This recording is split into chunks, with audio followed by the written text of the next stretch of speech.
everyone. Welcome to Los Angeles Harbor College and the 4th Annual Men of Color Student Leadership Conference, Staying in the Game.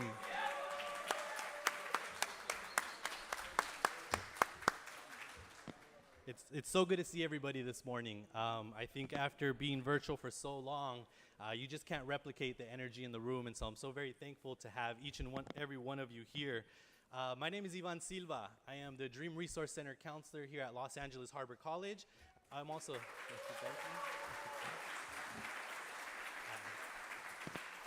and I'm also co-chair for this year's Men of Color Conference. Thank you for those of you who are joining us in person, and thank you for those of you who are joining us in the live stream as well. We welcome you. The Men of Color Action Network started in 2018. The inaugural conference started at Santa Monica College, and it was titled Agents of Change. The mission is to cultivate a learning environment that optimizes success for our male of color students by bringing students together through leadership and networking opportunities. We are an active group made up of men of color from varying community college campuses from across the region to focus on systematic, academic, political, and social change. Our mission is to support men of color students from varying community college campuses. The momentum after the first conference in 2018 in Santa Monica continued to build. The following year, the conference was held in 2019 at El Camino College. Saw some El Camino? Absolutely. It was entitled Embracing Your Truth, Defying the Lie, and it focused on wellness and mental health. The following year, in 2020, we held a virtual conference hosted by Compton College. Compton College in the house? Absolutely. Compton College in the house. In 2020, the conference was titled Votes, Voices, and Revolution, and it focused around the civil unrest that was happening in the country at the time.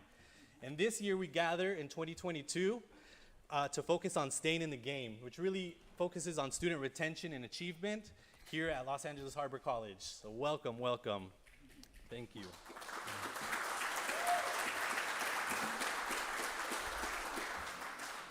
This year's theme highlights resiliency and determination of our male students. Despite the challenges of the pandemic and the tremendous uncertainty never seen before in our lifetime, our male students of color persist, and they continue. We must stand together as men of color to uplift one another, for we know that we can go far alone, but we know that we can go further together. And that's what we're here to do today. With that, I'd like to recognize in the room, because I hear there's different community colleges present. There are at least 9 community colleges present in this room, potentially more. And so when I name your campus, please make some noise. So let's see who's in the room. So let's stay here in the southern region. So let's see. Do we have Long Beach City College? Long Beach City College in the house? Okay. Hey, how about Compton College? I heard Compton College earlier.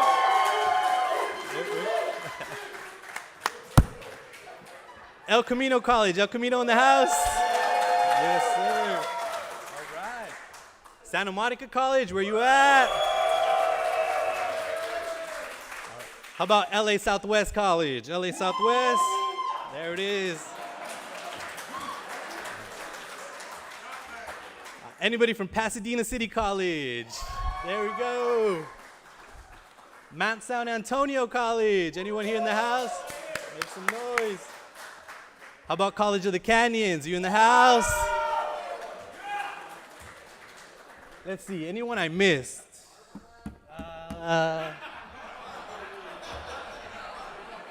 Did I miss anyone? LA Harbor College, where you at? Absolutely. Who didn't I call? I know anyone else I did not call. Excellent. Again, thank you so much for joining us. We are also honored to have elected officials, chancellors, board members, and presidents here with us today. So when I call your name, if you can please stand so we can recognize you. Dr. Byron Cliff Breeland, Chancellor of North Orange Coast Community College. Dr. Catherine Jeffrey, Superintendent and President, Santa Monica College. Dr. Keith Curry, President CEO, Compton College. Mr. Barry Snell, Board of Trustees, Santa Monica College. Our very own interim president, Dr. Luis Dorado. Dr. Brenda Thames, President, El Camino College. Dr. Bradford, Vice President of Academic Affairs, LA Southwest College.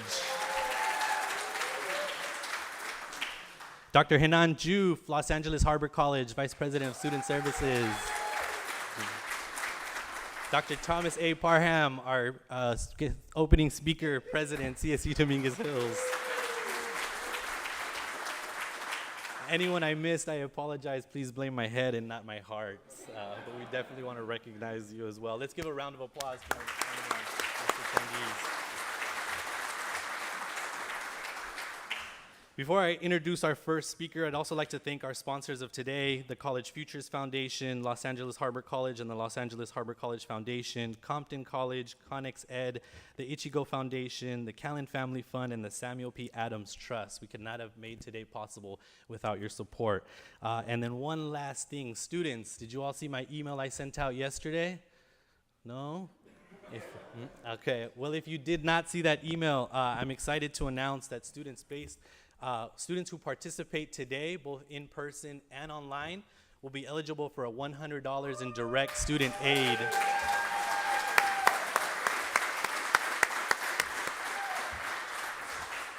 So that's right, we're paying you to attend. So thank you. That's about maybe, that's like 3 gallons of gas, I think.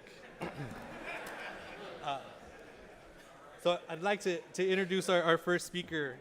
As interim president of Los Angeles Harbor College, Dr. Luis Dorado maintains an unwavering commitment to serving students and opening the doors of higher education. He is a firm believer in Harbor College's motto, education changes everything. This could not be truer for Dr. Dorado's educational journey. Shortly after graduating from high school, he enlisted in the U.S. Marine Corps after a brief enrollment at Mount San Antonio College. His training and self-discipline he received inspired him and provided him with the confidence and ganas to continue pursuing higher education. During his 4 years in the Marine Corps, Dr. Dorado enrolled in college classes whenever he was stationed. His off-duty studies ranged from taking courses at Campbell University in North Carolina to taking courses through the Extended University program from Maryland University in Okinawa, Japan. Dr. Dorado ended his active duty enlistment as a sergeant in June of 1996. In September of that same year, he embarked on the next phase of his educational journey at Cal Poly Pomona. As an undergraduate at Cal Poly Pomona, Dr. Dorado was active in student government and various multicultural student equity organizations. His advocacy for student equity earned him an internship with the Vice President of Student Affairs. Dr. Dorado credits his experience as the catalyst for his student-centered philosophy, a philosophy he holds near and dear to his heart. He earned his bachelor's degree in political science in 1999 and shortly thereafter began working at Cal Poly Pomona as an admissions counselor. As an admissions counselor, he was assigned to visit the surrounding community colleges to assist students with their transfer process. During his tenure at Cal Poly Pomona, Dr. Dorado began his studies in the Master's of Public Administration program at the University of Laverne, where he graduated with his master's in 2003. In 2005, Dr. Dorado was appointed the Student Services Outreach Coordinator at Santa Ana College.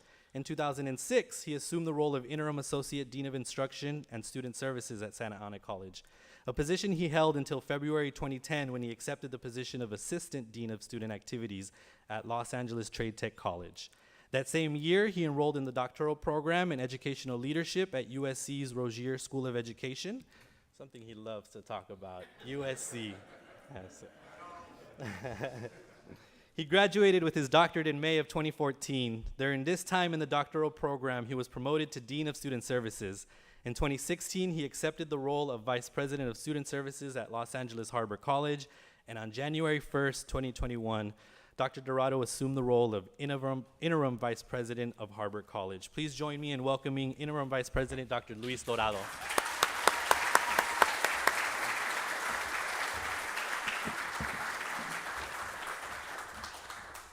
Thank you, Ivan. I don't know about you guys, but I'm energized. Good morning, everybody. Let's give a huge shout out to Ivan Silva. Yes.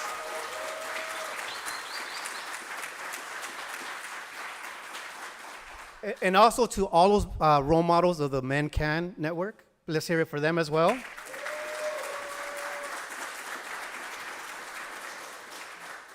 They started this as a grassroots effort. Grassroots, meaning no funding. The only resources is their determination to put something together for all of you guys. So let's hear it loud and clear for them.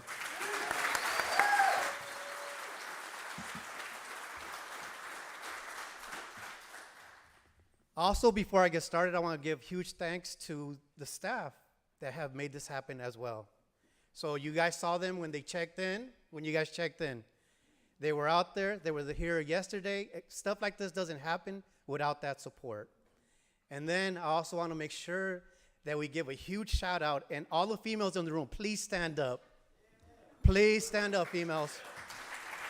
Men, let's hear it for them.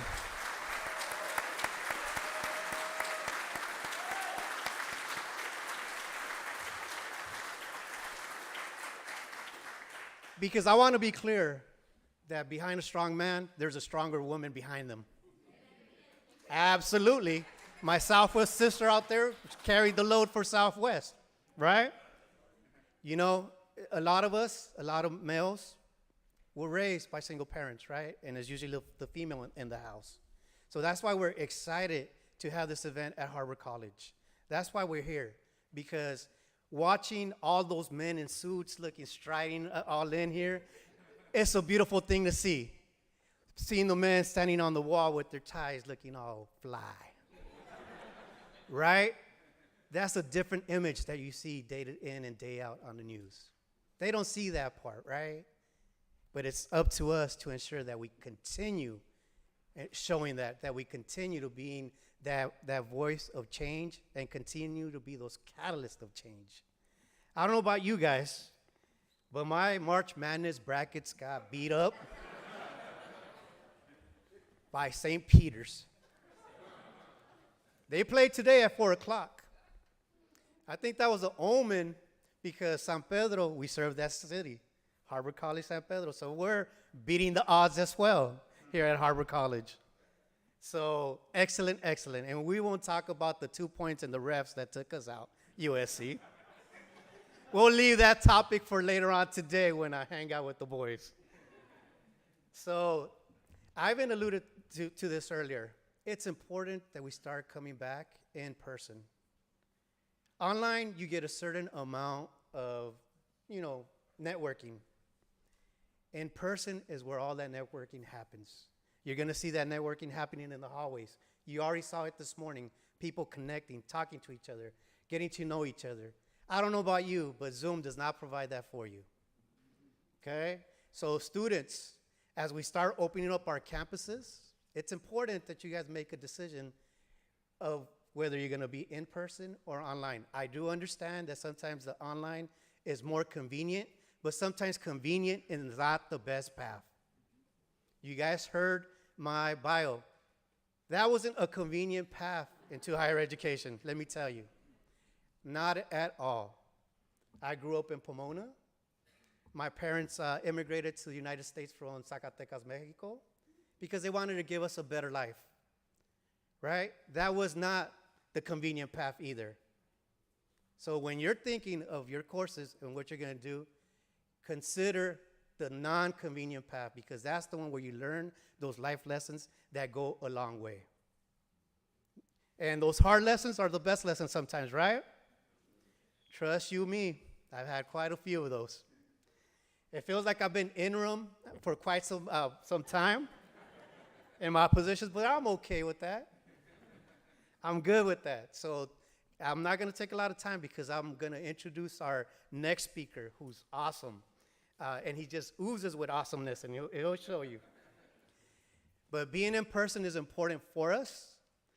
Being in person was very important when they asked, okay, what campus wants to do it? Because at the time that we started planning, we didn't know if we could gather here in person or we had to be virtual again. Virtual is okay. Virtual is fine because there's a lot of stuff that we did learn, a lot of tools that we're going to continue keep in our toolbox to move forward. But in person, to me, that's where you build your social capital. It's a partnership between the classroom and the student services. And not only that, all those individuals that you come upon, that you have those conversations, that's how you build your social capital. And there's one thing that I learned at USC, networking, networking, networking. It's all about the networking. So today, make sure you network, not only with your colleagues that you came with, whether you rode a bus or you drove over here. Talk to other campuses because you never know. That individual you might talk to might be the next dean and you'll be applying for a counselor position. That individual might be a vice president and you're applying for a dean position. Networking, networking, networking. I want to thank my fellow colleagues that joined us today. Thank you. Thank you from the bottom of my heart. We really appreciate you guys joining us here today. This is teamwork. Teamwork. We're all in it together because we all believe that education definitely changes everything. And we are all products of that change. So now it is my great pleasure to introduce to you guys Dr. Parham. Yes, let's hear it for Dr. Parham.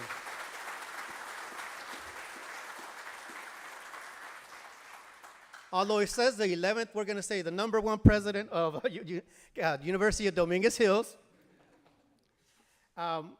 Dr. Parham previously served as the Vice Chancellor of Student Affairs and adjunct faculty member at the University of Irvine. My understanding that Dr. Parham was also very instrumental in esports. So that's something that we also have to keep in mind. I just told you, be back in person. You could be in person doing your esports, right? For the past 30 years plus, Dr. Parham has focused his research efforts in the area of psychological, that's even a crazy word for me. You're going to have to help me with that word, Dr. Parham. Négresons. I learned something new today. See, we're always learning, team. We're always learning. And has co-authored six books and more than 45 journals. He has sustained a scholarly focus in the areas of racial identity, development, African psychology, and multicultural counseling. Dr. Parham remains an active member of the community, contributing his talents in the areas of social advocacy, community uplift, and youth empowerment. Please help me put your hands together to welcome Dr. Parham.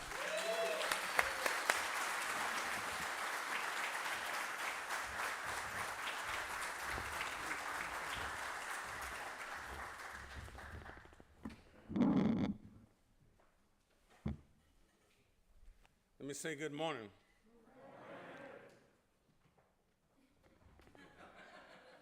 Let me try that again. Good morning. Good morning. Why do I wish to be so vociferous in my greeting? I think Brother Luis says it best. Whenever you can find a group of men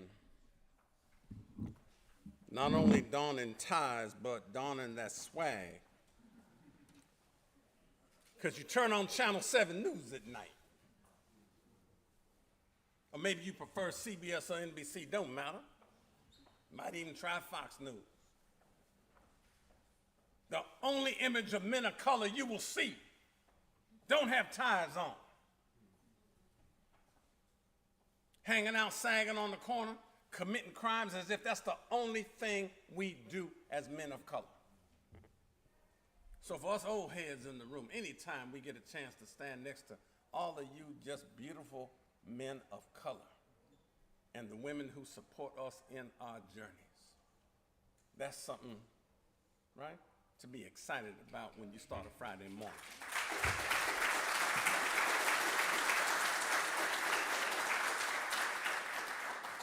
And I got to get a couple shout outs out the way. It's always amazing, not only as I ran into Peter, who he and I go back a long way, and Jarrell Hill and other folk. It's amazing to see not only all the folk in the community college network, but it's an awful lot of folk that I either influenced, trained, taught, counseled, supervised clinically from the University of California at Irvine in here. And then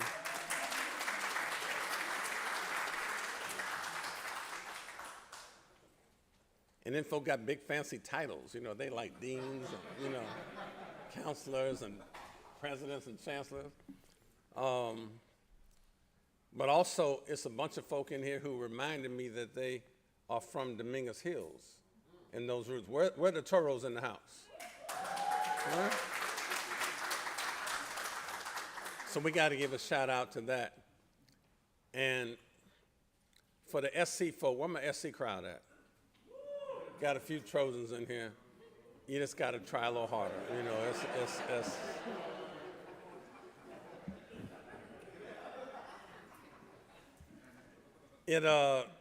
no, I hear you though. My bracket is like, woo, you know, blown up as well.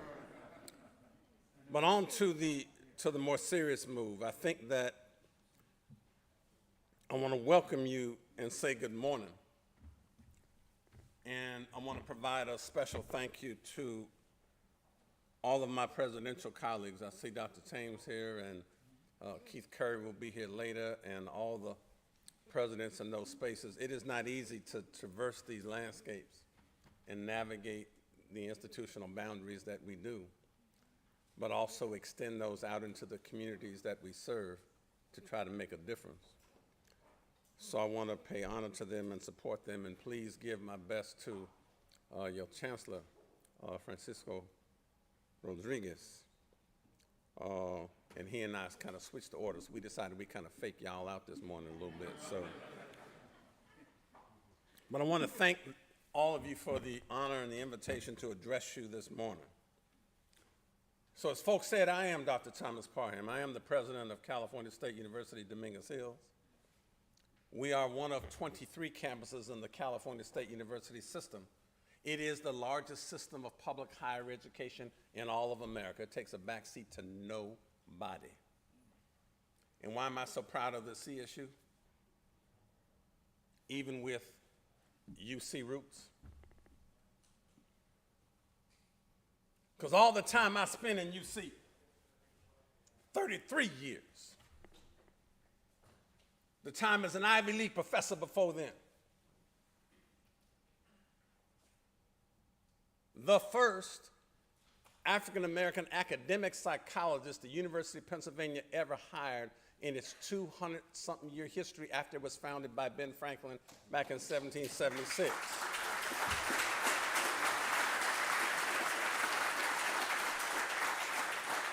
You want to know what it's like to walk up into a sea of cultural sterility? But having been in the Ivy League and then in the UC, and you look at all the rankings, and people, Brittany, judge the rankings by the selectivity ratio. Somebody know what I'm talking about this morning?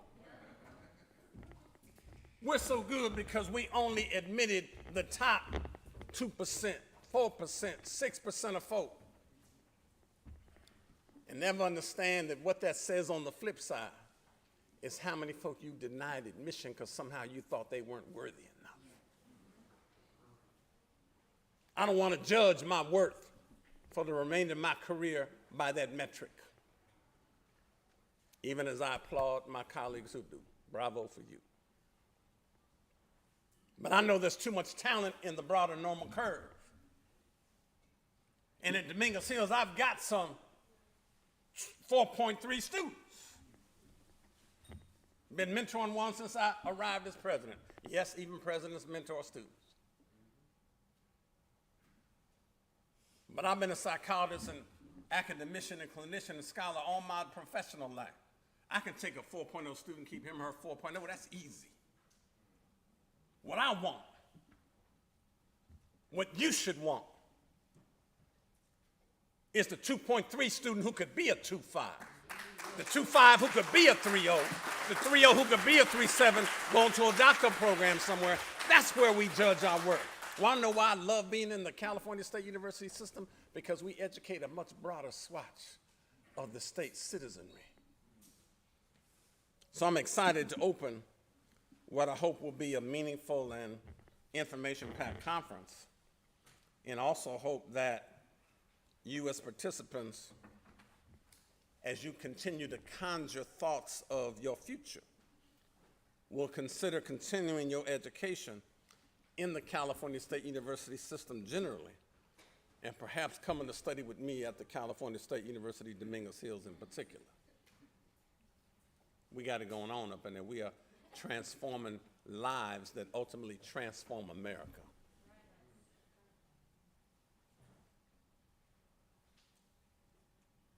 I should take just a moment to digress about where that slogan comes from. I've been there not quite 4 years now. Arrived in 2018 and ran into a student at my first convocation when we welcome new students in, freshmen and transfers. And as I met this student, we learned her story. Come on, sit down front. There you go. What's up? No, this old school right here. See, that's. As I met this student, graduated from high school, didn't do particularly well. Went and got a job booking travel for folk who had the means to travel domestically and around the world.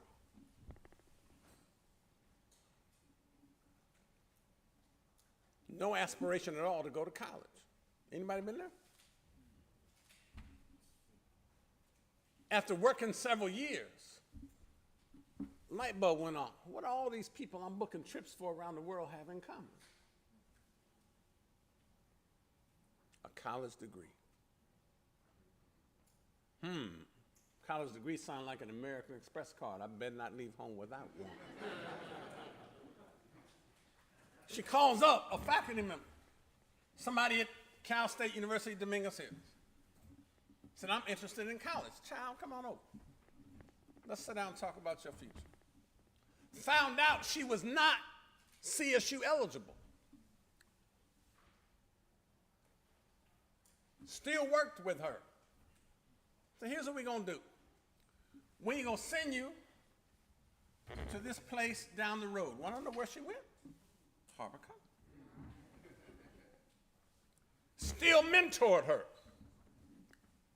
When she transferred back, still mentored her. Graduated with honors. Went on to get a master's degree. And now works in cybersecurity for one of these big aerospace companies up the block.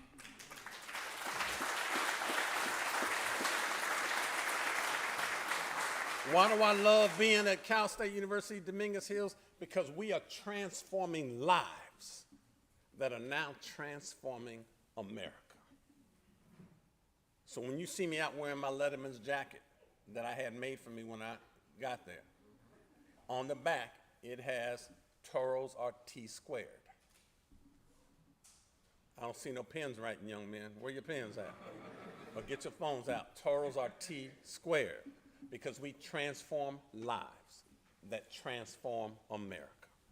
That's what we do in the California State University system and at Dominguez Hills in particular. So you want some of that? Come on, get some. We got something for you.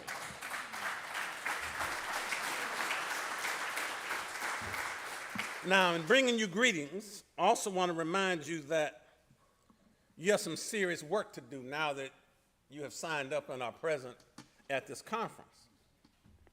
If you want to, what's the theme? Stay in the game. And there's some tools you'll need as you prepare for the continuation of your journey. For me, staying in the game was about 3 fundamental lessons that my first mentor taught me. Now, admittedly, right, I was blessed. Went to the University of California, Irvine, as a transfer student from another 4-year university, Cal State Long Beach. where I was studying actually criminology. I was either going to be a police officer or an attorney. Got so frustrated with the criminal justice system because it required more ability to manipulate the system than it did about who was right or wrong. And my spirit was just about having to find some justice in the world. But I did what you call service learning. Had an internship at a halfway house for these so-called incorrigible and runaway youth. In second semester, I did an internship in the community psych clinic in downtown Long Beach. And it was out of that my career was born. Supervisor said, you know, you got a knack for this, Parham. And part of figuring out what you want to do is not just what you're interested in, but also what are you good at? But I knew I had to be challenged academically. Truth be told, I was a lazy student. I was lazy. I could go to class and pay attention and still do better than most people who studied all night long. I was blessed to be that bright. But if you learn any from me today, take a note. Because I've stylized a piece of African wisdom that says that life at its best is a creative synthesis of opposites in fruitful harmony. Let me say that again. Life at its best, young man, is a creative synthesis of opposites in fruitful harmony. Has a lot of different meanings. One of them is, sometimes your greatest strength can also be your greatest weakness. Sometimes your greatest weakness, your greatest strength. Being bright was wonderful, but it also made me lazy because I didn't have to work hard to do well. And I was just doing very average. I wasn't even excelling.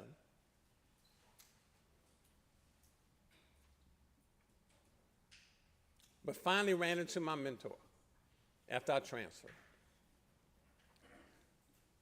The great Dr. Joe White, father of the black psychology movement, at a little old place in Orange County called University of California, Irvine.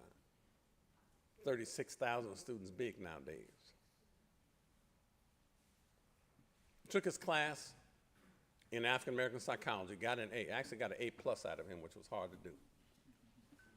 Maybe 2 months after that course, I'm walking down the ring walkway that circles the campus. Around lunchtime, as I remember. And I encounter him walking in like any respectful student would do. I said, hey, Dr. White, how you doing? Nice to see you. He simply walked up to me and put his arm around me. Want to know why personal engagement is so important that Luis was talking about? Put his arm around me. He said, young brother, he said, you got too much talent and you are too brilliant to be running around here playing basketball chasing women. True story. Come follow me. Now, the last person I heard say, come follow me, was walking on water in the Bible. He ain't quite walked on water yet, but he's pretty close. And over the course of the next several weeks and months, he diagrammed my whole future up on his chalkboard. Chalkboards is about this big. Y'all know dry erase boards now. See, old school, we know chalkboards, right? Diagrammed my whole future on the board, was right adjacent to his desk. You've already mastered my class, so I'm going to make you my teaching assistant as an undergrad. Your job is to help everybody else master the class the way you did. We're going to tighten up on your grades. And I know you're doing pretty good, but you ain't producing the kind of excellence you're capable of. So now I'm coming out on the dean's list. We're going to send you to grad school. My eyes start to get big now. And we're going to go get a master's degree, and then we're going to get a PhD. My eyes are getting bigger. He said, but when I send you there to be a psychologist, I'm not sending you there just to be clinically good. I want you to be good at academics, at your research, and your clinical work, and then the consulting will come along. And then he gave me, you know, what the shaft record. He said, one day, Parham, you're going to be a bad mother. He said, but don't you ever forget to be a basic brother. What's he saying? He's saying that don't forget where you come from. I know you as that kid from South Central Los Angeles. Grew up in L.A. I know you come from the same single-parent family I do.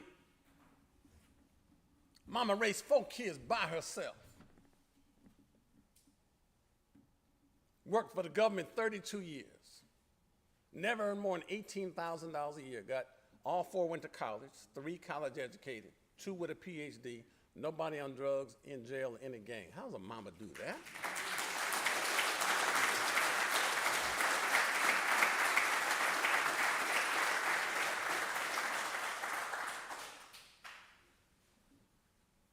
He says, one day you're going to walk with presidents and kings.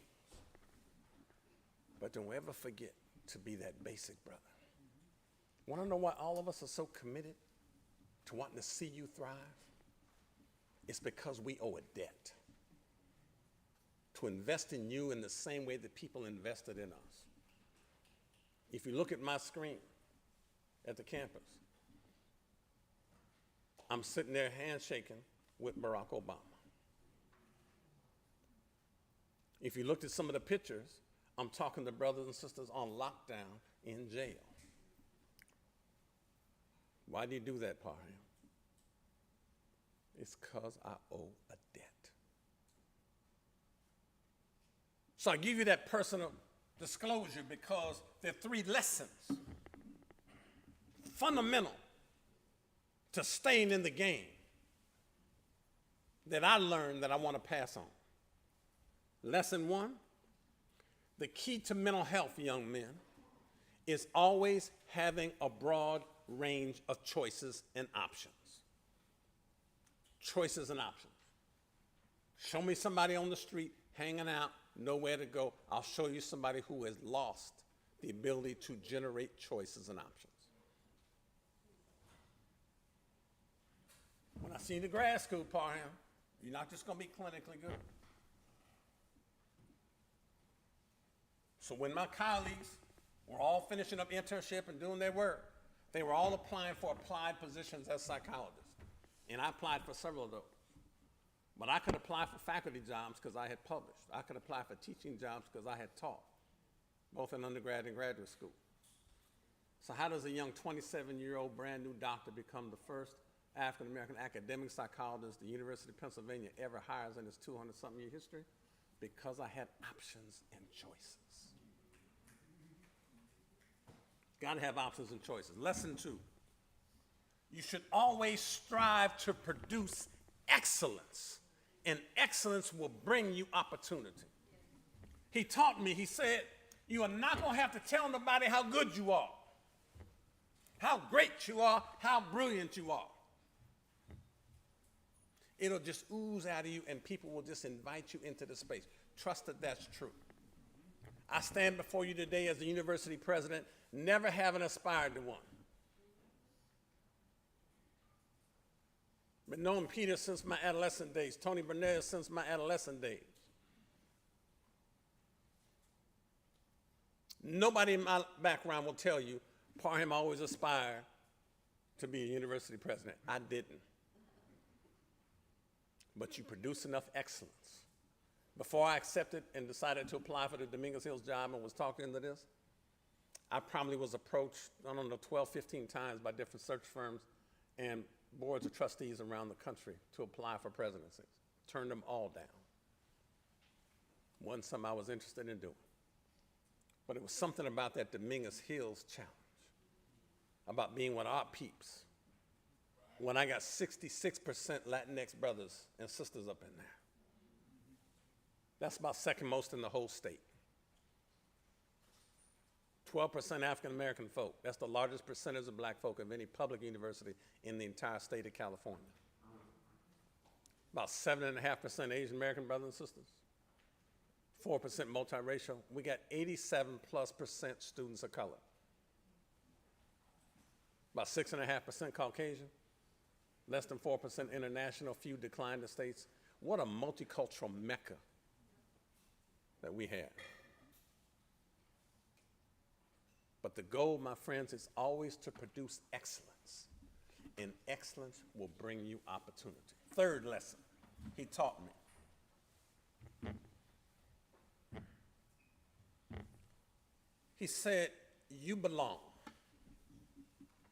And everything you need to be successful is already in you, given to you by the ancestors and the Creator, in conjunction with your mama and daddy who birthed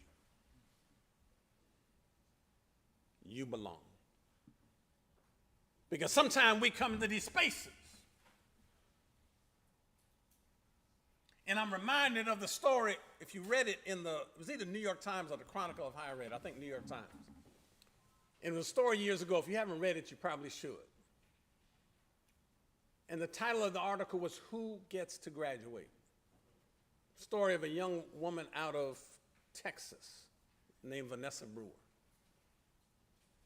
And it stays with me because it was just so impacted, because it's so typical of all of us. All-star student in high school in a suburb in a city in Texas. Her dream school, University of Texas, Austin. Does well enough academically to get admitted. What does she do? Goes there, but then begins to struggle. Didn't even know how to spell seed, let alone receive one. All she knew was excellence in high school. But got to college. Now, very typical of what happens at folk in Irvine or University of Pennsylvania. Somebody's going to get a D or fail a test somewhere along the way.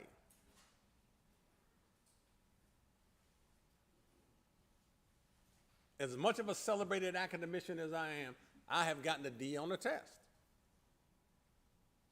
Whoa. Need to tighten up my game.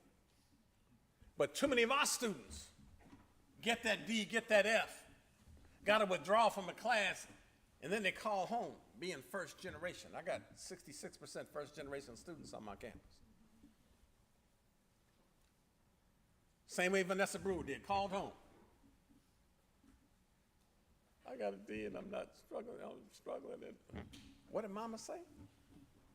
Go to the tutoring center? Mm-mm. Go to the counseling center, child. Deal with that stress. Mm-mm. Go seek some academic advising. Mm-mm. Check your course load out. Look at your time management. Mm-mm.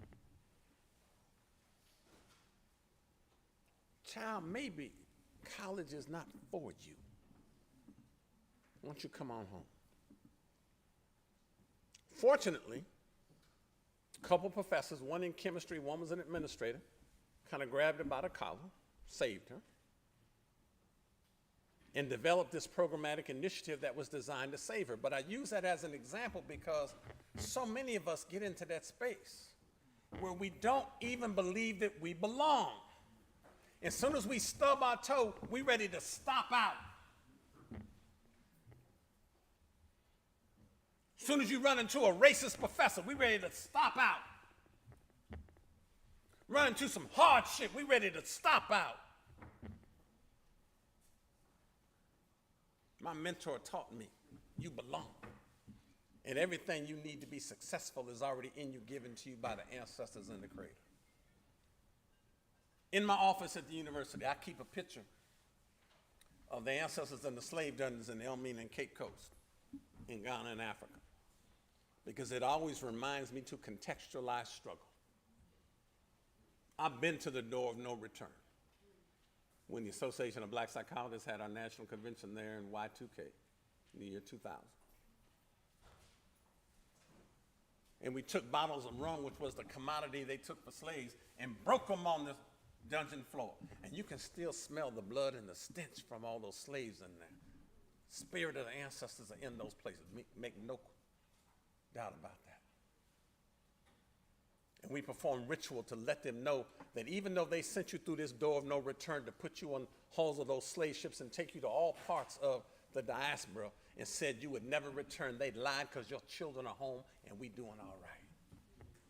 If the ancestors could get through that so that we could arrive at the spaces we are, you mean we can't get through a little bit of inconvenience because you got a D on a test? Got a professor don't like you, right? Got some inconvenience going on in life? Pain and struggle are just a part of paying your dues. But we know you got the stuff in you to strive through adversity. So I stopped by this morning to give you those three things. Now, having said that, let me invite you to embrace that piece of wisdom that I remember from another important person in your life you ought to know about. He argued, if you allow a people to control the way you think, y'all hearing me? If you allow people to control the way you think, you don't have to assign them to an inferior status. If necessary, they will seek it for themselves. Those are the prophetic words of Brother Carter G. Woodson. Now, a lot of you don't know Carter G. Woodson. Where are my young men at? Who knows Carter G. Woodson? Be honest with me. Look at the hands around the room. Celebrate African History Month every year and don't know that, right? It's the precursor of Negro History Week that Carter G. Woodson developed. But more importantly, among the writings that he wrote a text called The Miseducation of the Negro. And it's not just important if you black. I don't care if you black, white, blue, brown, or purple. He makes a fundamental point. Because his writings cause us to consider that the biggest problem that students face, if you want to stay in the game, is not housing or transportation insecurity, even though it's a big one. I've been hungry before. I understand. I grew up poor. I get it. But that ain't your biggest problem. Nor are drugs, gangs, violence, poverty, or racism that you'll hear on the news 6 o'clock every night. Carter G. Woodson reminds us that the biggest problem you face is the need for mental liberation. Mental liberation. Unlocking the shackles of conceptual incarceration that keep you locked with a mentality of I can't, don't know if I belong, I'm afraid of failing, so I might not even try, and this whole world is against me. Sound familiar? You see, I believe that your roles include committing to a process that initially recognizes and then begins to systematically unlock those shackles of conceptual incarceration, because they contaminate your mind and that thinking. That mindset that doubts the capability to excel in school and produce works with a standard of excellence. That mindset that loses hope in the future, that should be bright with possibilities and potential, and instead engages in more high-risk behaviors because, right, your belief that life is short is more pronounced.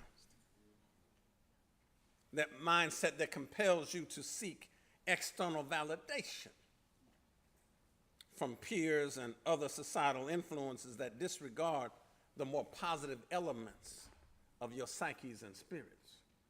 One of the lessons Joe White first taught me was you cannot seek validation from your oppressor. Let me say that again. You can't seek validation from your oppressor. So I go places, and people look down on black folk, look down on Latinx folk, look down on women, look down on brothers and sisters in the LGBT community. Parham, why don't that bother you? They would ask me. Because back in the day, we ready to fight. But as I understand and unlock my own shackles of conceptual incarceration, I understand it is not that someone has a negative opinion of you. That's not the problem. They're entitled to an opinion. The problem is that you give a doggone about what they think about you in the first place. That's the problem.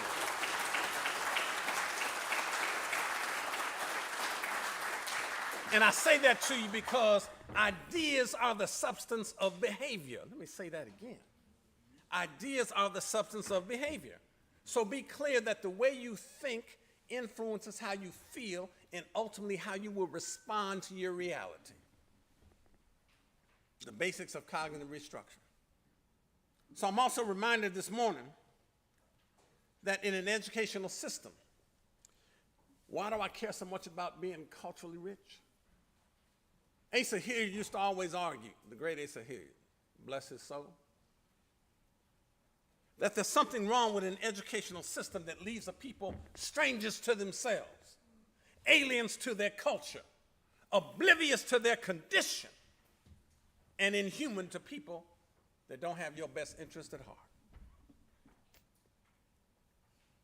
So my hope for all of you going forward is that you would rediscover who you are at the core of your being.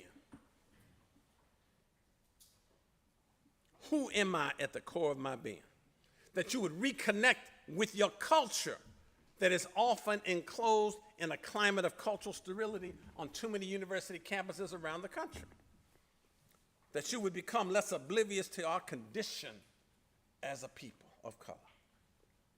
And that you leave this place with a renewed sense of affirmation about the dignity and humanity of your worth. Who am I? Got to stop here and make another digression. I'm just feeling that in the moment. Great Algerian psychiatrist Frantz Fanon said that 3 fundamental questions everybody ought to be able to ask and answer. Who am I? Am I who I say I am, and am I all I ought to be? Who am I is a fundamental question of identity. What is my nature, my essence, my character?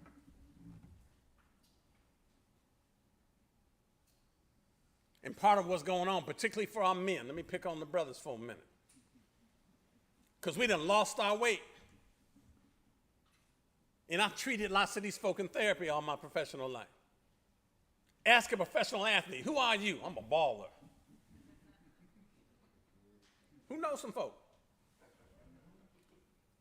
Ask some black and brown brothers on the street corner that you go back to see. Because now a lot of you walk in the neighborhood. Oh, you think you better than us now because you're going to college. You trying to square up on me. Who been there? Yeah? Adopting red and blue colors. Got young men fighting over and defending concrete they don't own a square inch of in a color they didn't invent. Crippin' might be what you do, it is not who you are. Being a D-back or D-line or quarterback may be what you do, it is not who you are at the core of your being. You've got, gentlemen, to be able to get into the personal you and figure out who you are at the core of your being. Because there you'll find the secret to your success. You see, in my mind, if I leave you with one note this morning, want to know who you are? Everybody repeat after me, young men. Stand up for me. All the men stand up. Y'all kind of lazy standing up in there. Stand up, y'all. Now I want to raise the roof. I want them to hear you all the way in San Pedro in these refineries of downtown LA. Everybody with me? Yeah. Say each of us. Each of us. Try that again. I must have some wax in my ears, Luis. Say each of us. Each of us is a seed, of divinely inspired possibility. Which when nurtured, in its proper context, can and will grow, into the fullest expression, of all we are supposed to become. Don't that feel good? Don't that feel good? Have a seat.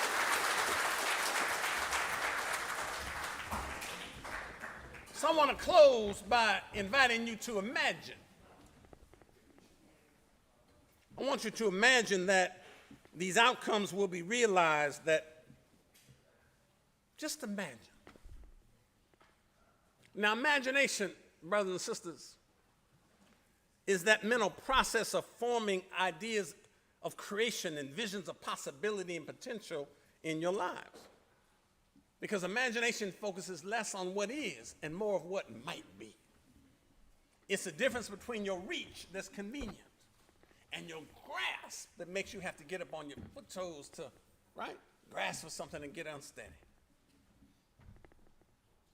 So I imagine I imagine you coming out of this conference with a mind that could understand that it has been conceptually incarcerated so that it could unlock the shackles of incarceration that keep it from maximizing its potential. I mean, just imagine a mind that could discover the key to unlock any of those shackles, where discovering that one does not need to seek validation from people or systems that oppress you in life, and create a life-altering experience for those identified as culturally different or women or LGBT or whatever. Just imagine a mindset where this conference ought to be one of the keys that helps you start to unlock that. Can you imagine? Just imagine a heart that could transcend the societal boundaries, that could learn to love unconditionally. See, interesting, we have gymnasiums. Who likes to work out? Where are we at? Gymnasiums to build physical muscle, equipment to build our bodies and tone our muscles. And yet with all the muscles that we have developed, we haven't figured out the fundamental lesson about how to love our way through the darkness of our adversities, how to respect each other across demographic boundaries. Just imagine if we had machines that could give us a little bit more emotional muscle that allowed us to respect the dignity and humanity of everybody, irrespective of your cultural or gender or sexual orientation or ability or socioeconomic status. Just imagine.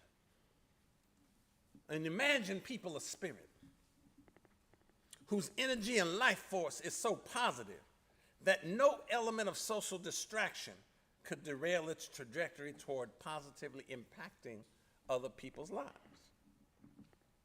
Just imagine a glow from that spirit that embraces what I call that alchemical process of human transformation toward perfectibility. Let me say that again. Just imagine a spirit that embraces the alchemical process of human transformation toward perfectibility. It says, I be in the moment. But while I be, I'm always in a state of becoming more better. I'm this way today, but I'm going to be a little better than that tomorrow and a little better than that the next day. Just imagine if we could just continue to be more better. The process toward being and becoming more perfectible. Never getting to be perfect. Ain't but one perfect being in the universe. That's God, whatever you call him or her. But the process dynamic of trying to be more better, seeking perfectibility, is what it's about. That's the excellence Joe White was trying to drown into my head when I was a student sitting where you sit. Imagine a voice. Imagine if you could develop a voice, authentic voice. Cornel West reminds us there's a difference, by the way, between a voice and an echo. I hear lots of echoes out there. I ain't hearing many authentic voices. But a voice that is not locked away in the abyss of uncrystallized mental musings that reduce it down to useless chatter. A voice that could take flight amid an era of intellectual stimulation, and not one that is tethered to an anchor of cautious reflection, where sound is muted by that insatiable need to seek validation and affirmation from those people you believe should approve of the content and process dynamics of your speech. How many of us always looking around to see who's watching, who's learning, who's doing whatever? Just imagine if you had a voice that was more authentic. I mean, just imagine a community that boldly declares that we will be the soil that will nurture all of you seeds of possibility. And we will water you with the drops of intellectual nourishment, give you the nutrients to help you grow. We're going to take the tools and till the soil and take the weeds of social distraction out your life. That alcohol use, that drug abuse, that non-constructive coping strategy.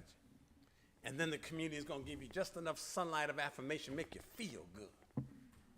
And just enough shade of critique, so when you get out of line, we're going to pull you by the collar and say, straighten up. And then just stand back and watch you grow into the fullest expression of all you are supposed to become. Of each of you of those seeds are divinely inspired, possibility.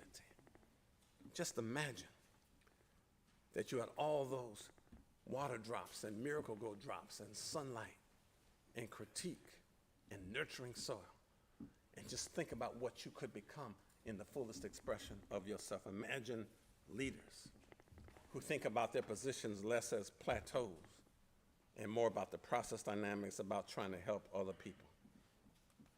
So what's important, I think, as I close, is to remember that I imagine life to be a quest where I would not be a stranger to myself, an alien to my culture, oblivious to my condition, or inhuman to people who sought to oppress me or people like me. You have to use the academic and co-curricular resources, in the institutions that you attend to further your academic goals, to connect with your faculty in meaningful ways, to seek mentoring relationships with them, to meet regularly with them in spaces. Your job is not to have a drive-by interaction with your campus where you go to class, go to the student union for a sandwich, and then leave. Your job is to get with your faculty, get with your advisors, get in the mentoring spaces, get in the labs, get in the other places, because that's the secret to being able to get through. It took Joe White putting his arm around me and saying, brother, you got too much talent to help me to arrive at the space that you now see me today. Imagination is that place that takes you from where you are to where you might be. And so I imagine. Can you? Thank you very much.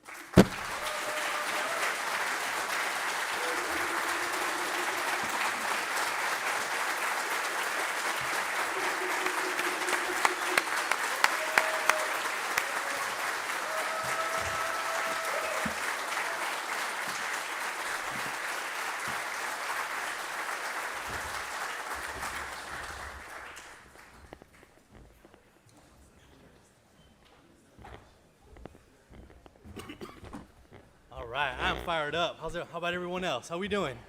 Fired up? Absolutely. To help me honor Dr. Parham for his participation in today's ceremony, I'd like to invite someone who's been extremely influential to the development of services for men of color on campus, a true champion for men of color students who embodies the spirit of advocacy and social change. Please help me welcome our foundation officer, Mr. Peter F. Bostic.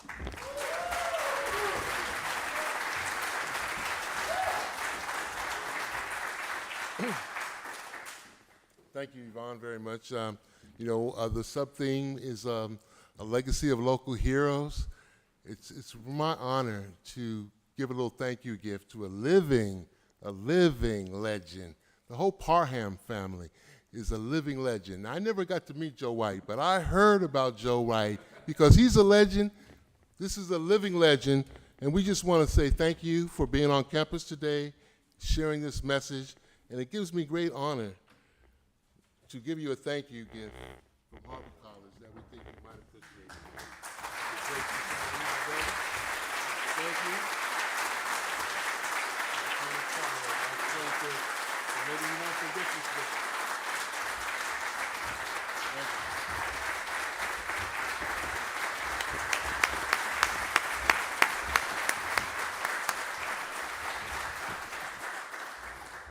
Thank you, Dr. Parham. Like Yvonne said, fired up, ready to go.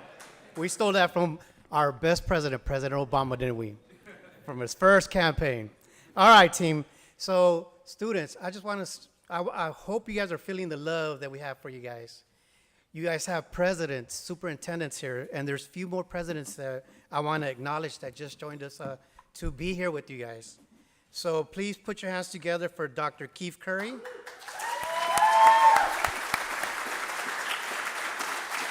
From Compton College, and Dr. Catherine Jeffrey from Santa Monica.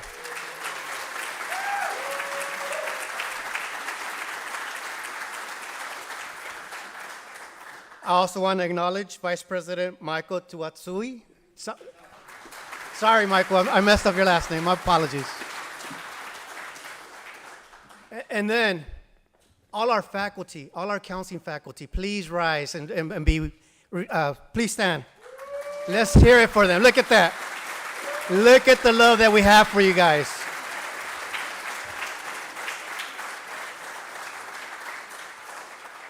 Like Dr. Parham said, we have a debt to repay, and we will never repay it. So we'll continue that. All right, team. So like every conference, sometimes you just go with the flow, and you let it ride, because you don't want to mess up the energy, and you definitely do not want to mess up the flow. So we will be adjusting our schedule, right, Yvonne? It's all good. Did you get any sleep this morning?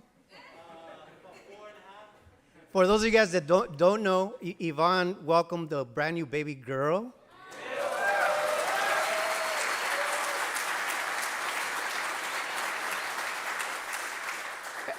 And he's been so committed to this program that he didn't want to take his paternity leave until we had this event today. So yes.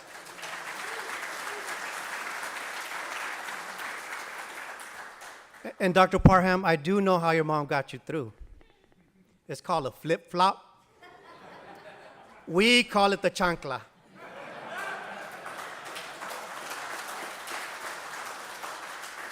So when we take off our chancla, students, that's because we love you. We love you a lot, because we know we need to pull those ears. Just because you stubbed your foot, your pinky toe, doesn't mean you got to quit. That just means you got to try harder. And I commend you guys. I really, really commend you guys for choosing to be here, because it says a lot about your commitment. So we're re-energized with our commitment. So let me stop, because once you presidents, you microphone, we never stop, right? Let me get back to you, Yvonne. Thank you.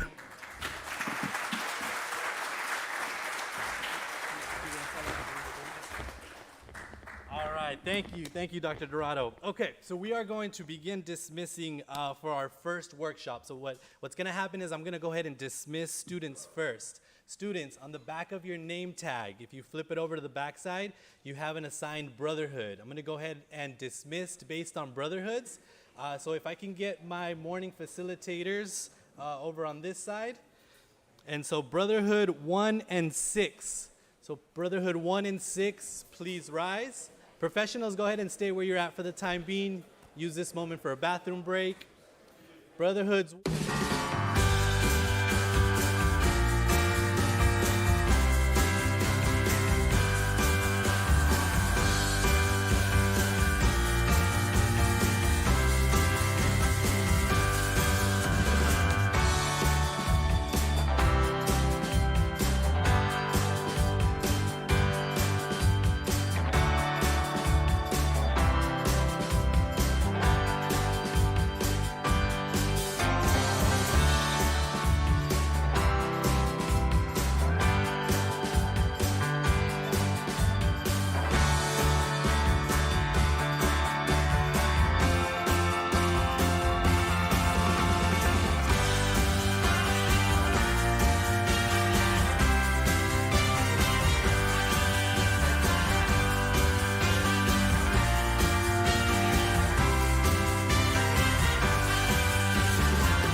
second. Oh, am I? Yeah. Oh, So you okay. don't have to be. Yeah.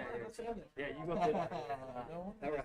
You're in there taking notes. Yeah, I'll be taking notes then. I'll be taking notes. I'm in the right place, Greg, right? Yeah, I wonder if I'm on the right one. That's why I was like, let me ask now.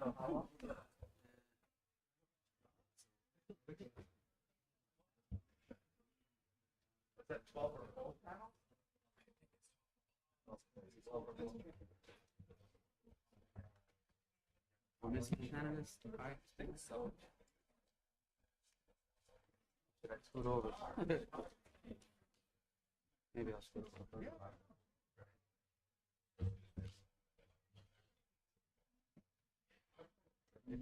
They start 11:20, right? Get the camera going and then welcome back in. So we've got about 40 minutes, so that's about less. I'll probably ask you any questions that I have about that. Okay. Is it just the three of us? I think so. Yeah. Assuming it's indoors at that time too. In our district, yes. So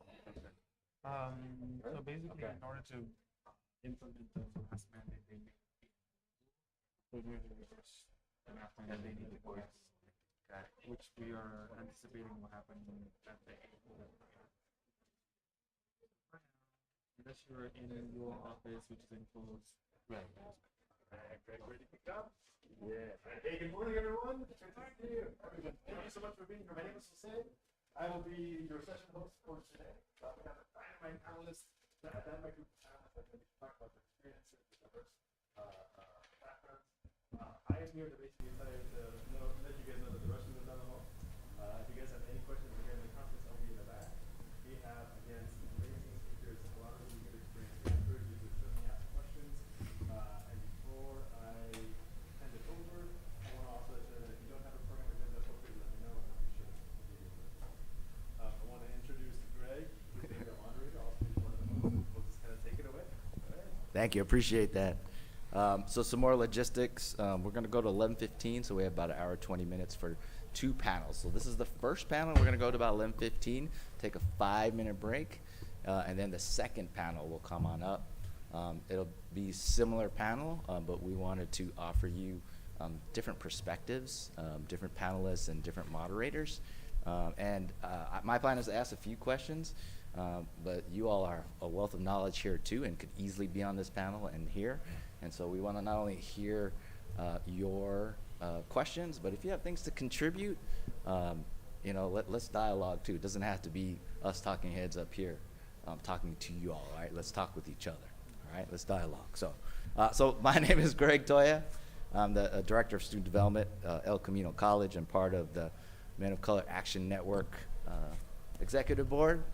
I'm excited for this 4th annual conference. We started at Santa Monica and then El Camino, and then last year we did Compton virtual, and here we are at LA Harbor College.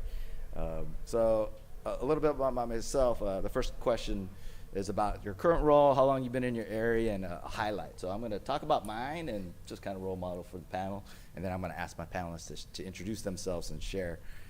So I'm a first-generation college student, third-generation Japanese Okinawan American, and what that means is my grandparents immigrated from Okinawa and Nagoya, Japan, looking for a better life. And I'm just grateful that my parents were able to enter into working class jobs. My father, after being imprisoned for being a Japanese American, found little opportunities, but found his way as a landscape gardener to be able to build a life for me and my siblings. And then I was able to go on to UC Irvine, Zot, yeah, Zot, Dr. Parham too.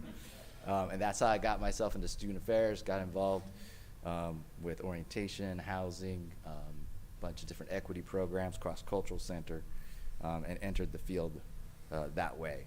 I've been in student affairs, 20-some years, right, Michael Paul? We've been here for a while. Yeah. And, yeah, I've been at El Camino College for, this is my 7th year. I also worked at UC Berkeley, UC Davis, San Diego State, and Cal State San Marcos, doing residence life. I was also running cross-cultural centers, LGBT resource centers, and I was an associate dean at Cal State San Marcos. A current career highlight, so I'm going to share something that just happened recently. So I'm part of NASPA. Any NASPA people in the house? Okay, cool. Anybody of you go to Baltimore? Yeah, that's right, Baltimore, huh? So it's an amazing organization. If you're not already involved, supporting student affairs and student services. They have a community college track. I've been a member of the Asia Pacific Islander Knowledge Community since Michael and Paul and I were babies in this field. And a highlight that I just came back from Baltimore and I was awarded the Henry G. Mentoring Award. And thank you, appreciate that. And Henry is a mentor of mine. He was the former vice president of student services at Rio Hondo College for a year. Any Rio folks in the house? Yeah, that's right, we got Rio folks in the house, right? And so, you know, this has been a learning, like, as a Japanese Okinawan American, I was told not to brag, don't talk about yourself. And I've been growing because Henry's like, Toya, you got this award because you did the work. Mm-hmm. It's not bragging. Right. You did the work. Own it, right? And so I'm owning it right now, even though it's awkward as heck to tell you all this.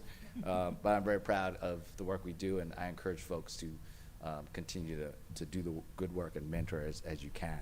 So I'm going to go ahead, and we'll go ahead and go down this way, starting with Vice President Mike Tuitasi. Yeah. If you could go ahead and introduce yourself, and I'm going to have you answer that first question about your current role, how long you've been in your area, and a career highlight, and then we'll move on to Dr. Juve and then Dr. Bessera. Great. Thanks, Greg. My name is Michael Tuitasi, and I'm the current Vice President of Student Affairs at Santa Monica College. I've been in this role probably about going on 14 years in June. Before that, I was the Dean of Counseling and Student Support at Long Beach City College for 10 years. And before that, I was a counselor at Cal State Long Beach. And before that, I worked for KLON radio station. No, I wasn't a DJ, but worked for KLON radio. So I've been in student affairs, got over 25 years. It's been a great experience. It's been a passion of mine in life. Which has led to some of my career highlights. And part of my career highlights is really developing programs for students. You know, it's going through the process of making something a reality. One of the things we have on campus now that will soon be opening in the fall is a Student Equity Center. And this Student Equity Center really was something at Santa Monica College that we never had. We have a lot of academic support programs, such as our Adelante program, the Latino Center, Black Collegians. They provide a strong academic base and support for students. But over the past, I would say, 10 years, what I found was that many students were coming to me with issues that many folks did not have answers or resources for. Issues that dealt with race, with gender, with sexuality. So one of the proudest things I can say is that we've received funding, I've hired staff. Right now we're just finishing up the development of the space. And in there will be 4 centers housed under the one center, which will be the Race and Social Justice Center, the Pride Center, the Gender Center, and our Undocumented Dream Center. So that's one of my career highlights at the moment. So. Good morning, everyone. Can you hear me? Yes? Perfect. I'm Dr. Henan Juve. Current title is Interim Vice President of Student Services here at LA Harbor College, so welcome to the campus. But this is fully week 3 for me, so you might know the campus a little better than I do. Prior to that, I served as Dean of Counseling at LA City College for 2 years. Prior to that, I served in many roles at Los Angeles Trade Tech College, everything from acting vice president to Dean of Student Services there, Dean of Academic Affairs there. Prior to that, I was an outreach coordinator and assessment at Glendale Community College, which is where I really started my entire, journey in student services. How long have I been doing this? I was trying to do the math in my head. And if you include the student internships and everything else while I was in college, this goes back 15 years now. But then I walk on campus and literally last week somebody thought I was a student and said, do you have an interview today? And I'm like, no, this is what I wear every day. So I like keeping it that way. As long as I can ride that student wave, I'll take it. Highlights. Much like Mike, honestly, at the end of the day, for me, it's really being impactful with students. and you get to a point in your professional journey where it's not the one-on-one, because we don't have as much time to do the one-on-one. It's how do we create systems? How do we mentor people that will then touch 10 or 15 other people? And so being able to go back to a campus like LA Trade Tech and seeing their first year experience program now graduate 200 students, when I was originally given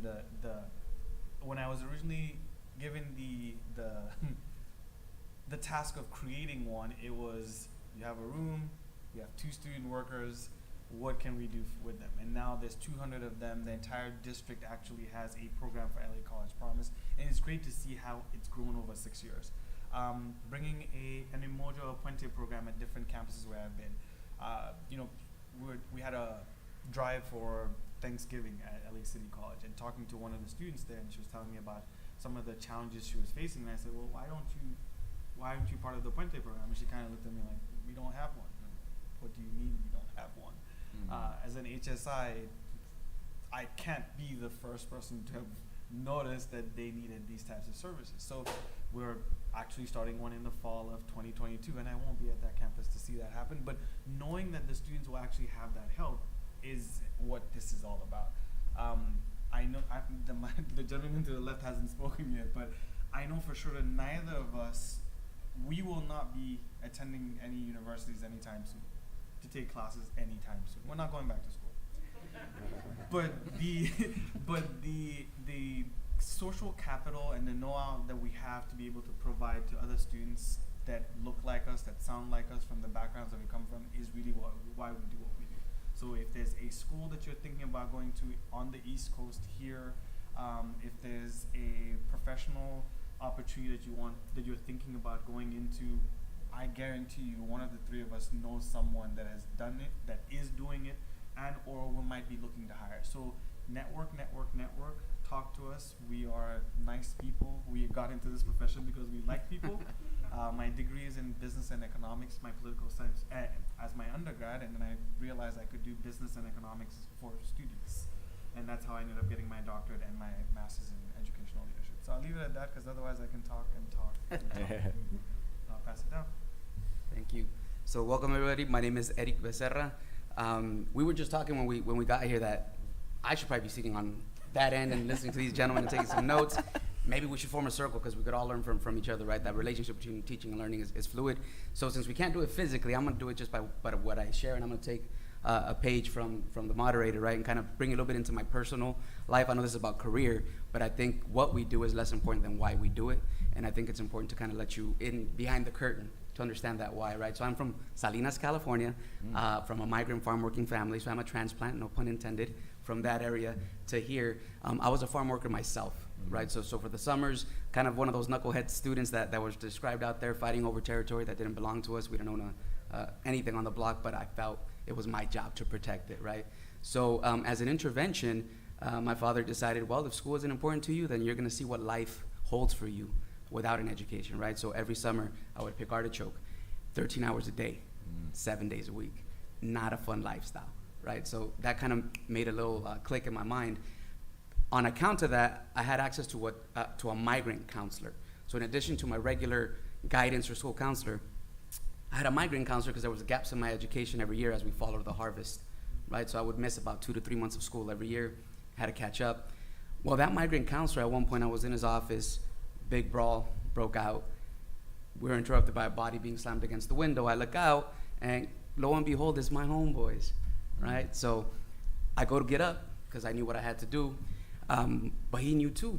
And before I could make it to the door, he was standing at the door blocking my path, right? So that was one of those pivotal choice moments where he just stared right at me and he said, is this really who you want to be? Is this really why your parents have sacrificed so much, right? My mind just kind of flooded with images of, my father's son beating skin, his calloused hands, my mom rubbing homemade ointment on her joints. She worked in packing sheds, and I chose to stay, right? I could have chosen to push past him. I chose to stay. 2 of my friends who were involved in that brawl were expelled. Soon after, started a cyclical relationship with incarceration. While I'm sitting here today, they're in a 4x6 cell, and they'll be there until they're 70-something, right? Life-changing moments, right? So life is all about choices. That debt to pay, that's why I do what I do. I have a huge debt to pay to Mr. Cardenas, and I want to make sure I get his name in the space, right? So I became a counselor, high school counselor. That's all I wanted to do. You know, I figured having a bachelor's degree, coming from a family with a father with a 2nd grade education and a mother with a 6th grade education, I've reached the top. And my career has just kind of been organic. I've been pushed by people in my life to take on that next challenge. And I say that with pride and also owning the fact that perhaps part of the problem is that coming from where I come from, I've never dared to dream the dream, right? So it's kind of like that mental cell that was mentioned earlier. But luckily, I've had people around me that pushed me to the next level. Eventually became a college counselor. Someone saw something in me and said, you should be an administrator. Became a college administrator. Someone saw something in me and said, you should get a doctorate. I said, let's try that.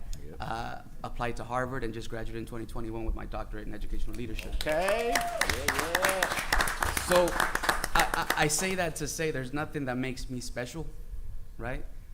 It's the people around us that really inspire us. If we take the moment to kind of listen to those voices, take those pushes and those gentle challenges as something that we can take on. In terms of my greatest achievement in my career, most recently, I don't think I have one, right? Like, I think the most, what I'm most proud of is just wherever I go, creating space where our students who traditionally don't feel seen, heard, and loved feel seen, heard, and loved, right? And understand that they will be successful precisely because of who they are, not despite of who they are, which oftentimes our institutions kind of push, right? Like, if only you fixed yourself, you could do better, right? I don't want students to fix themselves. I want to fix institutions, right? So, what was the last part of the question? Yeah, that was career highlight. How long you been in your area and your current role? I'm 2 days into my new role as Director of Student Equity at Long Beach City College. It's a little less. We're both really new in our new positions here. Not the newest person on the block. No. Yeah, but I've been doing this student equity thing, or even before student equity was a verb, since the 1900s. So about 8 years at the college level. About 8 years. Excellent. Well, thank you very much, esteemed gentlemen. As you can see, we have a diversity of experiences and a wide range also of our path to where we've gotten to this point where we've got somebody who's been in his position for years and 2 days in a couple of weeks, right? Which is amazing.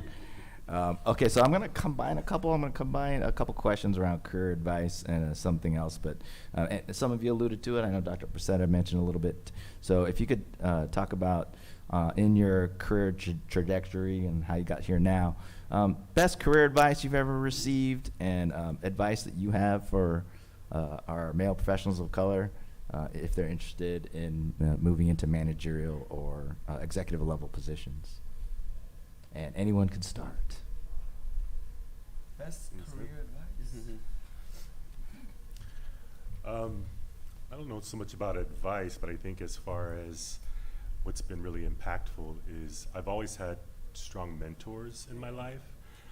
And I do want to, Art Bird, and I'm looking over at Ross because he served as a mentor to both of us when we were at Long Beach City College. Yeah, he was Ross. our vice president of student services, but really, saw something in the men of color who worked for him and would take us aside and give us advice and let us know that, you need to get the doctorate, you need to, as far as progress, I can see you in my position, but really believing in us, in a sense. And so he just passed away last year, and so I would feel horrible if I didn't, mention him, but he was a huge influence. But connecting with a mentor. I've also had a lot of great female mentors, Lisa Sugimoto, who did the same thing, who saw something in me that I never saw in myself. Coming up in my career, I mean, my goal was to be in radio. I played football in high school. I went to college. I wanted to be in radio. Still didn't DJ, but I worked for KLON radio station. But I had always worked as a peer advisor, for the EOP program. And so I enjoyed that aspect of my life and connecting with other students, connecting with people. And so my mentors actually saw that in me. And as I was a counselor, encouraged me to go on into administration, encouraged me to apply for different positions. And so because of that, it helped foster my career trajectory. So look for mentors. Very true. So I didn't necessarily tell you much about my personal journey getting here, But I want to say every 18 months, the universe sends me signs. Guaranteed, every 18 months. And so when I moved here as an international student back in 2000, well, let's start there. I took the SATs the traditional way, which was paper and pencil. You had to bubble everything in. I did well. And all of a sudden, I started getting acceptance letters from all these schools, UCLA. I'm like, great, I want to go. And my dad looked at me much like, and said, son, this is great, but I don't have $23,000 to send you to the US to go study. Like, that's a, and for the first time, I saw in my parents, I'm proud of you, we want you to do this, we just don't have the means. They did everything they could to make sure my brother, my sister, and I had the best education they could provide for us, but that's not something that was attainable. And in that moment, I met somebody at a professional conference that said, there's something called community college in the US. And I said, oh, okay. And I was prepared to go to a community college in McCook, Nebraska. That's the first school that gave me a document to come study here. And I said, sure, let's go. Then I got to McCook, Nebraska, and I said, this is not gonna work for me. I moved here December 19th, 2000. So you can imagine, it was the dead of winter. Yeah. I quickly made the switch to apply to Santa Monica, PCC, and Glendale, and I ended up at Glendale. 18 months later, a gentleman by the name of Dr. Joe saw me with my Laker overalls, do-rag, and everything, and said, you should join student government. And I'm like, no, not me. The best thing I ever did when I went to Glendale College, because it led to leadership opportunities, sitting under the board of trustees, understanding what student affairs could do, changing my major for the 3rd time. And once I transferred to Cal State Northridge, another person that saw me there, Dr. K, said, you should be my TA. And I'm like, well, what does TA do? I just want to go to school. I have to carry a full load. I have to work on campus. And since we're in a circle of trust, and I know there's people online listening to this as well, yes, as an international student, I tried to work off campus because I just couldn't make ends meet. We talked about the $23,000 I needed to pay. Well, my parents still couldn't, afford to help me with that. And all of a sudden, I had another mentor that kind of looked at me and said, hey, you should look into grant opportunities at USC and go to school there. I said, oh, okay. And I tried that. And right when I was finishing USC, Dr. Michael Jackson, the Vice President of Student Services, that kind of looked at me and said, why aren't you doing a doctorate? And I swear I was going to strangle him. Because I was in that comps class, that last class that you just want to get out of and get your master's degree. Well, for me, it was my master's degree. And I was like, this is the end of the road. I could see my dad telling me that college was not an opportunity that he could afford. And I was finally at the point where I was like, this is the last semester. I'm done, Dr. Jackson. It was an ethnographic class, and I was like, And he's looking at me and said, you're not going to get any younger. You're going to need this terminal degree. Every one of your mentors has gotten one of these. What are you waiting for? And I just said, I hate you, I hate you, I hate you. Like, yes. And I went back and got my doctorate. And it's the best thing I ever did, because in that class, so I was one of those kids that always sat in the back of the class. In that class, I met a gentleman that came in and said, there's a job at LA Trade Tech that you should be applying for? And I said, I'm just trying to finish this EDD. Again. 3 weeks, he came by, finally he brought his laptop to the back. He's like, this is an associate dean of outreach, this is what you do. Fast forward 8 years, the same gentleman just hired me to be the vice president here, because he saw in me something that I hadn't seen. 18 months ago, he said, we have positions here, you should look at the next thing for you. So say yes, because whatever it is, for me, I think it's the universe, it's the ancestors, it's you paying it forward, it's saying yes to opportunity. But every 18 months, I look back at myself and I'm like, am I challenged? Is there something else that I need to be doing? And having those mentors around you and knowing that they see more in you than you might ever see in yourself is your gift. For the writing's on the wall. If you're willing to listen, say yes to opportunity.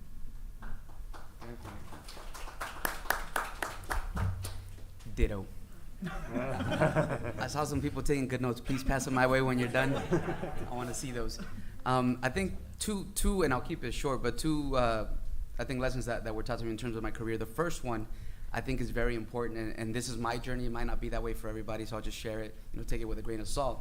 But I was told, focus on impact, not a position, right? And so that's been integral to my trajectory. I've never worked towards a title.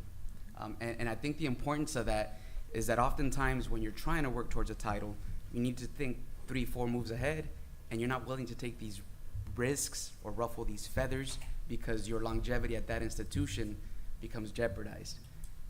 When you focus on impact, then you do what's right all the time, right? Regardless of what feathers you're ruffling. Now, do I do that all the time? Probably not. There's sometimes when, I gotta eat, I got kids, right? So, but I think focusing on impact allows me to understand that my whole career does not have to be at the community college, right? I started as a high school counselor. I started as a nonprofit, for gang prevention and drug abuse prevention. How the angle that I take to have my desired impact can look many ways. So that's number one. Having said that, similar to one of the workshops that's here, that I believe it says your network is your net worth, I was told you have 2 options when you're done with school. You network or you not work, right? So networking is of utmost importance. These live events allow that opportunity to meet people and interact. Gentleman just shared a story. I can share one of how I ended up at Long Beach City College. So while I was in my program in Boston, that's a program designed for K-12 leadership. I was very clear, I'm not doing K-12 leadership, I'm doing college leadership. 3rd year consists of a residency, so what I was told was, you can do your residency at a community college, but guess who has to build that residency? Me, right? So I reached out to a couple of community college leaders that I knew at the time. Dr. Mike Munoz was a dean in my head, according to me at Rio Hondo. So I reached out to this dean from Rio Hondo and I said, can you put me in touch with some VPs of student affairs so I can try and build out a residency? And lo and behold, he said, you're talking to one. You're talking to a VP. So I worked with Dr. Mike Munoz. My residency was at Long Beach City College, and now I'm 2 days into my new position, right? So network or not work. Outstanding. Networking, mentoring, lots of important advice. Just an update information. We're going to go to 11:20, take a break at 11:20, and then restart the next panel at 11:25. So I'm going to ask one more question, and then I'm going to open it up to everyone. So think about your questions or things that you want to contribute to this circle. So again, we've heard some diverse pathways and career and networking advices and the universe, but we've also had some challenges, right? It hasn't been easy, right? And Dr. Parham and Dr. Dorado talked about that it has not been an easy path, and we all face challenges, and I think that's a real too, right? That there are going to be challenges and bumps in the road as you continue in your career. So if you could talk about any career mistakes and challenges that you've faced and the biggest learning lesson from that mistake. I'll go first on this one because mine, I think, is the most recent. Most recent, okay. I think most recently, what the universe brought to me was that there are no mistakes. That what is meant to happen is what's happening.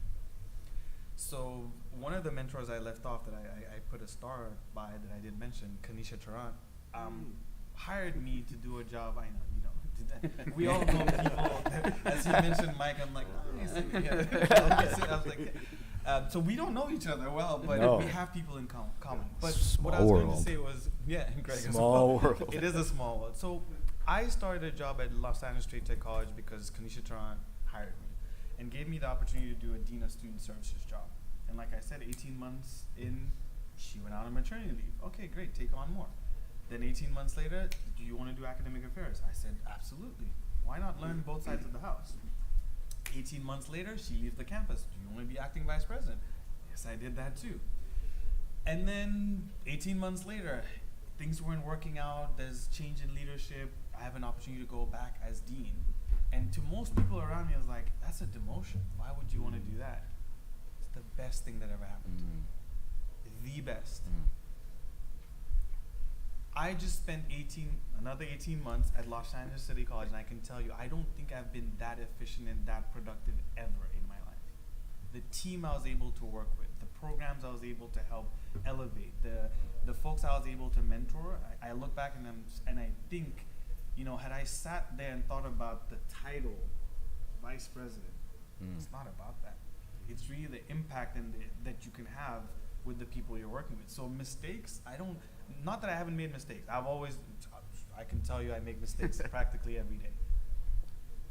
But I'm intentional about my mistakes. Once I realize I'm going down the wrong path, I will lean in, learn from what it is that I'm doing so that I can be better at giving the advice or approaching that situation again.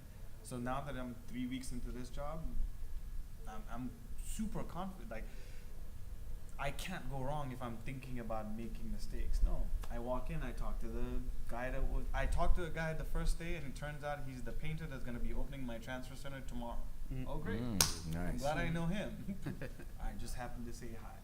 So trust that whatever it is that's the challenge that's in front of you is meant to be there. And it will put you in a better place. You might not see it now, but it's coming. I think I'm going to piggyback on that. As far as mistakes, yes, I make them, but I'm not going to see them as mistakes because you will have them. So I think going at it as far as how do you kind of understand your landscape in a sense. You know, going into, and it depends on the type of position you want to go for in student affairs. If it's for, how many counselors want to go for counseling, faculty, okay, administrators, okay. And so looking at, because each are going to be very different as far as when you go into those roles. As a counselor, you know, I was myself and, you know, collegial, you know, working with my team and working with my colleagues, and which is great. So also trying to bring that into my administrative role. And so some folks don't play that way, you know, as far as administration. So going into understanding and being strategic as far as how can I get things done. So understanding the ways and kind of listening also from the beginning, understanding how some folks may respond, understanding what some folks' views are, so that I could draft, like with this Student Equity Center, I had no shot at me left and right. So I had to get to know what the landscape was I was dealing with and who I could get to support me on it, you know, where the concerns were going to come up and how I was going to address those concerns, like where was it going to be funded, how was it going to be funded. So when I rolled it out, I had all those questions answered. And then also building allies on campus, because if you're out there alone, believe me, people will take shots at you. You gotta have your allies on campus and those who share a common vision. And so even, you know, when folks move on, I'm kind of digressing, which is where we met. I mean, I served on their college's accreditation team, which is how we met. And so I was actually one of Kanisha's mentors, who was his mentor. And then Mike Munoz, I was one of his mentors. So you kind of see that the mentoring is really critical as far as reaching out to folks and saying, this, you know, will you mentor me? I've had Paul Jimenez, I don't know where Paul is, who's in the back, who reached out to me and said, you know, Mike, will you be my mentor? You know, and just teach me some of the things that you've learned or your experiences, because you don't have to make some of those mistakes, and we don't want you to make those mistakes. You know, we want you to be successful because we understand the importance, you know, of having men of color, people of color in these roles, because it will drastically impact, you know, students. So I can't emphasize mentoring enough, but being strategic also, you know, building your allyship, building your network of colleagues who will help support you, you know, when you have these tough things that may come up. Yeah. And thinking about, I think the question was your biggest mistake? A mistake and learning lesson from that. Mistake and learning. So I like the framing of the question. I'm gonna take it kind of like they said. We all take L's, right? But as long as you turn your losses into learning, then it really wasn't, right? You're failing forward. So I'm just, and thinking back, I think we've all had several, right? I think one of the big ones for me, and kind of goes back to my first response, is that thus far, I like to describe my trajectory as organic, but there's always been someone else who sees something in me and pushes me towards that next step, right? So I think that's a mistake, right? Like I think we should own, and my high school counselor would tell me this, Mr. Cardenas, own your greatness, but it's hard to do when you come from humble roots, right? But I do want to challenge you to own your greatness and challenge yourself to take on that next step, right? And if it's not going to happen in your current institution, then branch out and take it at the next, because we also get typecast within our institutions. Right, so I think that's one of them, to live your own career trajectory on your schedule, right? Make it your journey, not someone else's vision for your journey. And I think the other one is just as you go further in your career, the competition gets a lot thicker, right? So if you're used to being that person that always got hired after you interviewed, and all of a sudden you're not getting that offer, even though you were a finalist or whatnot, it can do something to your ego. You can be a little bruised, right? So you can either take that loss and wallow in your self-pity, right, and feel victimized, or you can pick yourself up and take the show on the road and apply elsewhere, right? So I would just say don't allow those instances to stand in the way between you and your desired impact. Thank you so much. So now I'm going to open it up so you could either ask a question directly to our panelists, VP Tuitasi, Dr. Juf, or Dr. Bessera, or to all of them. So I'd like to invite the audience, if you have a question, go ahead and speak nice and loud because you don't have I'm going to repeat your question. Yeah, go ahead and introduce yourself. We want to know about you too. So your name and where you work and anything else. Oh, cool.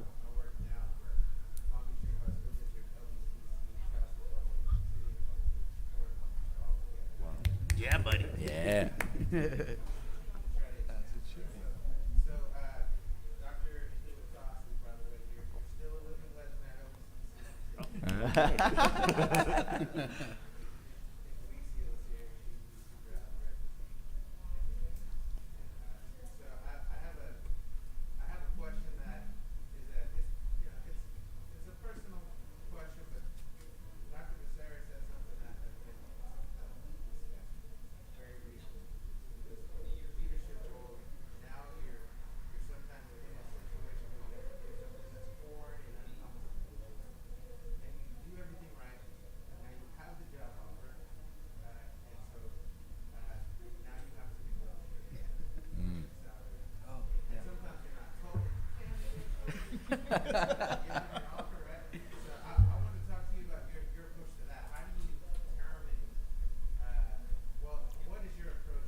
I'm gonna sit over there for this. All right. I'm gonna repeat the question for the Zoom folks. So Elijah, right? Elijah from Long Beach City College. Thank you for sharing. So the question is around negotiations. So once you what's your philosophy around negotiations? So if anybody would like to answer that. Well, ultimately, it's the president that can approve. You know, if there's anything. Most colleges will look at 3%. If you come into a new position, are you making 3% more if the position has gone up? Or they'll have a scale that you're on. So typically they'll try to start you at the first step or the first rank, you know, maybe the second. Some folks try to negotiate higher and then it will need to go to the president for approval. At least that's the way it happened at Santa Monica College. Yeah. So there wasn't a negotiation other than you saying, well, here's what I did, here's the doctorate I have, here's, you know, all the other work that I've done. So you may get a step 2, the president would have to approve a step 3. Yeah, in the LACCD, there's also a chart with the rank and steps. So wherever you come in, you would probably start at step 1. It depends on your years of experience and your education. Can you negotiate? Yes. Should you negotiate? Yes. How do you approach negotiation?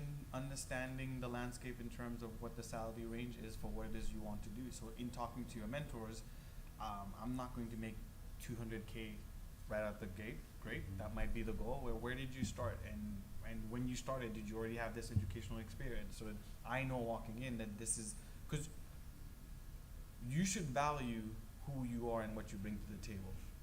I think, unfortunately, we don't have that mindset. I can tell you I've walked into many jobs where I have no clue how much they're going to pay me. Because I don't do it for the money. But then, it's not what I would recommend to people I mentor. So sometimes I have to look at myself and I'm like, wait, you just said yes, but you have no clue what your take-home pay is. So now that you've asked the question, yes, I would talk to my mentors and find out what the salary ranges looked at LinkedIn, what the last person made, how many years were they in that position, so you can then come in saying, what does compensation look like? And it may not all be, I can tell you, LACCD has great benefits, and sometimes it is worth it to have the dental, the vision, et cetera, and it might change a little bit what the numbers might look like in terms of your take-home pay, because at the end of the day, once taxes hit, so it's a conversation to be had with your mentors, and yes, you should be intentional about how you go about wanting to be compensated. Good question. Outstanding. So, unfortunately, I think we're about time. Yeah, 11. It's about 11:18. So, please join me in thanking our esteemed panelists for their contribution. Thank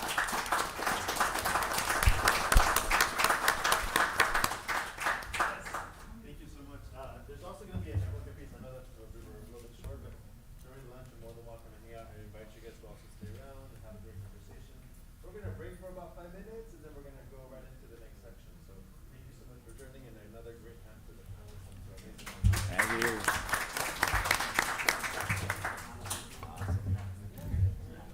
All right, can you guys stay for a picture? Someone thought you were student. That's fine. I'll take it. Yeah, no. There will come a time when they won't. I need those jeans. There will come a time when I will not be mistaken for a student. Hey, kid. Yeah.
de la Cruz, El Camino College. I'm a first-generation Filipino-American. My dad was a Navy veteran. My mom was a nurse, kind of the typical way a lot of Filipino-Americans end up coming to this country. As a high school student, I was just talking with Joe earlier. Something I wanted to mention was I'm a TRIO alumni. So I was a part of Educational Talent Search and Upward Bound at San Diego State University. And that's where it really kind of started rolling the ball into student services. So they were trying to get me, one, into education, but I did the Upward Bound Math and Science. So they were trying to push me to be a doctor, engineer. I did an engineering internship. I played with dirt and rocks for a while. It wasn't really much my thing. I like working with people. So when I went to my undergrad at UCSD, I worked with a lot of student-initiated programs for social justice work. I created mentorship programs, outreach programs in the South San Diego area. I grew up in San Isidro, California, 2 miles away from the US-Mexico border. I step out the lawn of my parents' house and I can see Tijuana and the traffic going to Rosarito. So love my roots, love where I'm from. So my allegiance is to San Diego, but I live in LA currently. So with that, I've worked at the UC system. I've worked for the Cal States, primarily in San Diego. Did a little stint at Palomar College, and currently at El Camino.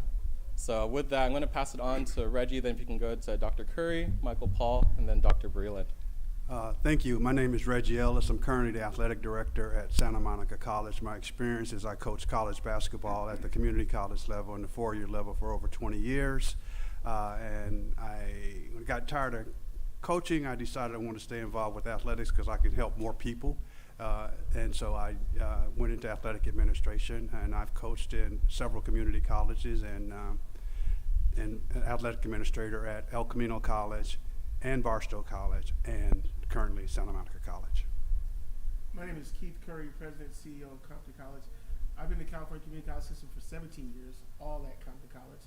And I've been the CEO since 2011 and President CEO since 2017. I'm glad to be here today, and I'm unapologetically from Compton. Still got love for y'all. I'm Michael Paul Wong. I'm a marketing genius. I'm Michael Paul Wong. I'm the current Dean of Student Success and Counseling at Moreno Valley College, which is, I always have to tell people we're about 30 minutes east of Riverside in the Inland Empire. I've been in that position for about 7 years. This is going to be my 30th year in higher education student affairs, and I worked at UC Santa Cruz, Cal State Los Angeles, Cal State Fullerton, and UC Riverside. And so I've been in all 3 systems of higher education in California. I'm looking forward to talking with you today. All right, good morning, everybody. My name is Byron Breeland, and I currently serve as the Chancellor for North Orange County Community College District. I've been in that role for really the last 9 weeks. Previously, I was Chancellor at San Jose Evergreen, and have recently returned to the Southern California area from the Bay Area. I was just joking with Michael about the differences between North and South, and kind of feel like there's no comparison. This feels like home to me ever since I moved out here to open a residential college at the University of Southern California. So my background is in student housing, actually, where I worked with Greg Toya at the University of Maryland, no joke, 1994. Was it 94? You just came back from the program, the teaching abroad you were teaching. I picked him up from the airport. It was hilarious. But things go in circles. So, we'll talk a little bit about that, and you'll see how some of the interconnectedness of what we do and who we meet really just comes out. Even I haven't seen Michael in a while either, and I keep bumping into Keith. He was like the youngest dean in the UC system at the time. I'm going to go back 25, 30 years. So I've been at UC Irvine, Long Beach City College, Santa Ana College, and I was a president of San Jose City College for 5 years before becoming a chancellor. So that's a little bit about it, and we'll leave it there and open it to the questions, but I certainly look forward to hearing your questions and what you may have on your mind as it equates to climbing the ladder, I think is what this was titled, and just really some different ways to think about, climbing that ladder. Sometimes the ladder doesn't go straight up. Often it does not go straight. Awesome. Thank you so much, It George. never goes straight up. Okay. Thank you so much to our panelists. Sorry if I'm a little nervous. It's just crazy to be kind of the moderator of such an all-star cast here. So I'll take a little bit of a backseat, but I'll get to our next question. So for our next question, what would you say was your first win in the higher ed field with your tenure here, and how did it make you feel that this is where you belong and this is where you're going to make your biggest impact? Anyone could start, and then we'll go around our panel. The coach knows about winning, right? I think, yeah, I do. Well, I think for me is that, like, being a coach, and like I said, I was a basketball coach, and I only had to focus on 15 student athletes and my coaching staff. And so my win was being able to land this job at Santa Monica College, and Mike Tuitasi in the back was my first boss. And I do recall when I was at Barstow, I was at a conference, and the previous athletic director says, I got to go screen interview candidates for my position. And he said, I have over 100 applicants. Now, I don't know if that number was true, but I know Santa Monica College is one of the sought after positions in the state as far as athletics is concerned. And I thought to myself, I'll never get that job. I'll never get it. But somehow I got it. So that was a big win for me. And now the win is I get to serve 350 student athletes every day. Help them, guide them, male and female, men of color, women of color. And so that's my win. For me, when I think about win, I think about 2005, 2006 at Compton Community College. And that was the last year that Compton College was accredited under Compton Community College District until 2017.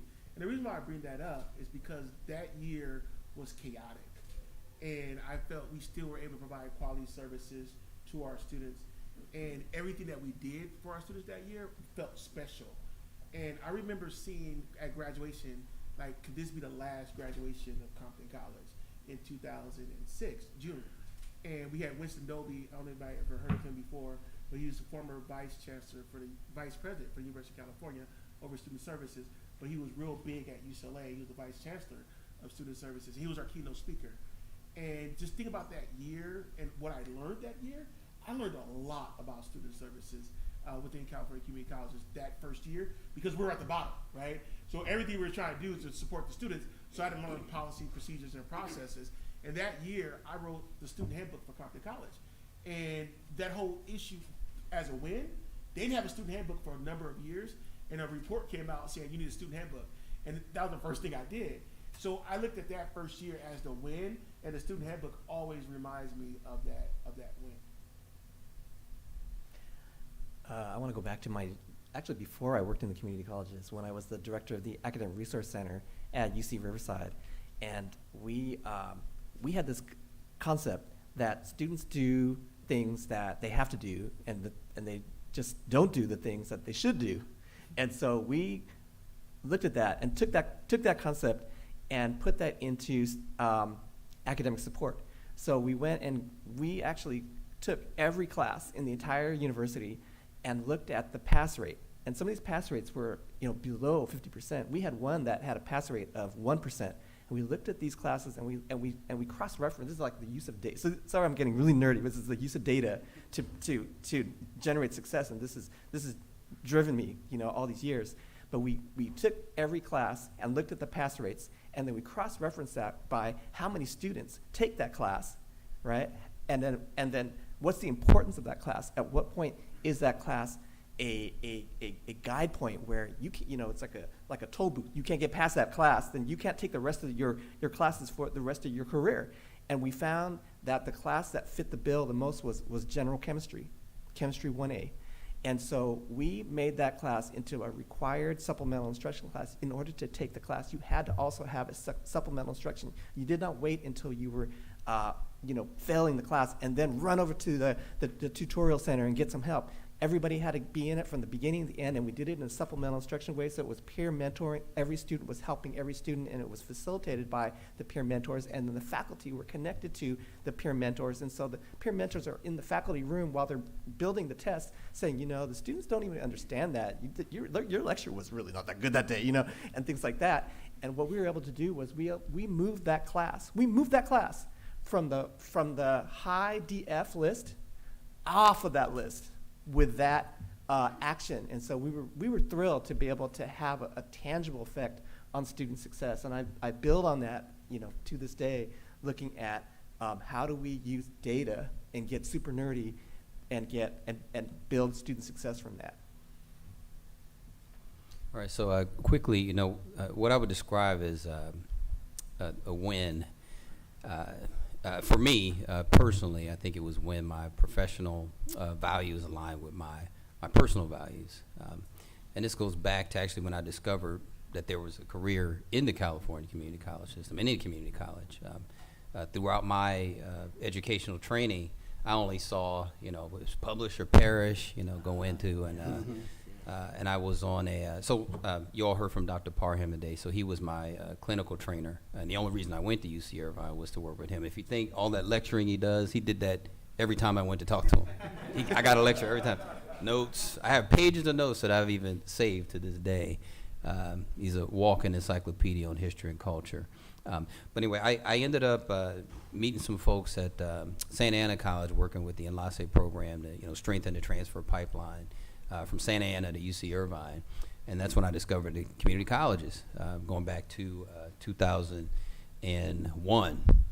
And for me, the win was just saying that I could work in a system that was, being designed and set up, or needed to be designed and set up to serve we call the non-traditional student, and certainly people of color who had not been in higher education for various reasons throughout history, and then making sure that I was able to find a place, and from there I felt like my career is about the career has sort of taken off, because it's felt more of an experience as a person of color to think about things collectively instead of being an individual. And I know that, and I hope all of you all see that, and when you do, we're not in competition with each other. Everybody in this room is going to either be working, side by side with someone, or in a position to impact their career, whether it's just a words of support and encouragement, guidance, hiring them for a position, taking a chance on somebody for a position. But I think we've been set up to compete with each other in strange ways. So you say, oh, it's too many people of color already at that campus or in that department. Don't apply. Not true. Not true to the extent that we don't buy into it. All right. So I'll leave it at that. But I think my biggest win was just being able to discover that you can actually do your life's work. And when that clicks with you, it's easy to stay awake at night, come to great events like this, and just have things just kind of feed your spirit when you know who you are professionally and personally, and you find a way to align that, and you'll shine in your career. I love that perspective, because from the different wins, just from listening to the panelists, a lot of it is when your personal values align and when your passions align, and you can finally create programs and services based on those passions that have been with you since your college days, since before then. It's amazing. Then also when you're kind of leaning into the discomfort and learning the most from that too, because learning the most from those just uncomfortable situations can also be a win too, because then you take that knowledge and then you do better, you create more intentional programs. I think that's really important, because with the passions thing, I've been in the field for a little less than 10 years, so not the wealth of experience, but for me it was being a student of these TRIO programs, being a student of all these outreach programs, and then just right out of grad school, being able to start coordinating these programs and seeing the love and the work that mentors and all those who are putting those programs on before me, and seeing that, and being able to put the passion to that, I feel for me is just an honor of them, and trying to pass that on forward to other students. So we're going to move on to our next question here. We're going to be a little bit vulnerable here, and we want to make sure that we're being honest here, and that this is a space where we can grow from each other. So I'm going to ask, what is the biggest career risk you think you've taken in your career? Staying at Compton.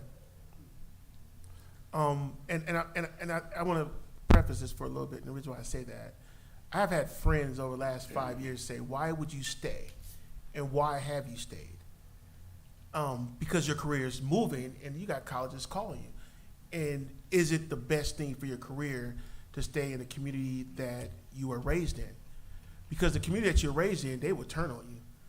And they will turn on you in a quick second if you're not doing what they asked you to do. But then you go outside that community, they would say, we want you bad. You could be great for our organization, but in your own community, they'll treat you like trash. And so you have to figure out, how do you balance that within your own professional career? When I look at why I stayed at Compton, to me it's very simple, right?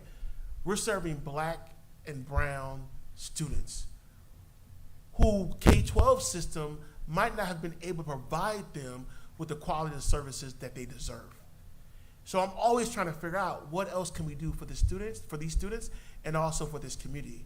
So it makes sense for me to stay. But at the same time, you're thinking like, should you stay when individuals don't appreciate what you have done for within that organization? And the worst part about this, it happens to leaders of color, right? Yeah. Leaders of color are the ones who are criticized even more. If I was a white president, and I've said this publicly, but if I was a white president, nobody said a word to me. They'd be like, oh, he does what he does. But when you're a person of color, you're held at a higher standard than anyone else. And I would tell you, I can run circles around certain executives, student services, finance, facilities, academic affairs. Not too many people can do that. However, you're going to always be criticized within your own community that you have not done enough. So how do you make that decision of when to go, but also when to stay? And that is a tough decision. And in this room right now, I see a lot of individuals who have been in their positions for a certain long period of time. And I think they're in these positions, because I can't speak for them, that's why I say I think, is because they're in these positions because they want to be able to have impact within their community and also on their campus. So trying to define when to stay or when to go within an organization.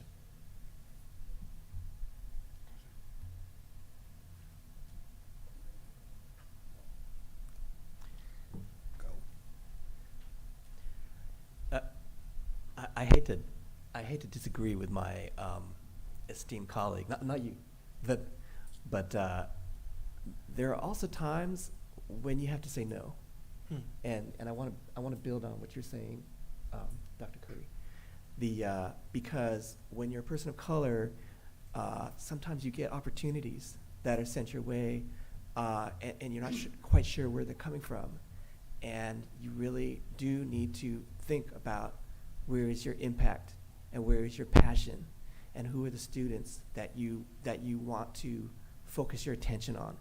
And so I can think of a couple of occasions when I was in the UC, at UC Santa Cruz, when I was offered opportunities to rise in the organization, but when I looked at the work did not have the impact that connected to my passion and did not have the impact on the students that I was passionate about. It's so funny, Byron has just told the story. I have told that exact story about moving from the UC to the community college system. So afterwards, I'm going to tell you my story. You're going to be like, the exact same, what? But sometimes there are good reasons to say no as well. So the universe does come. It's true, the universe does come and offer you things, and you do have to say yes to the universe.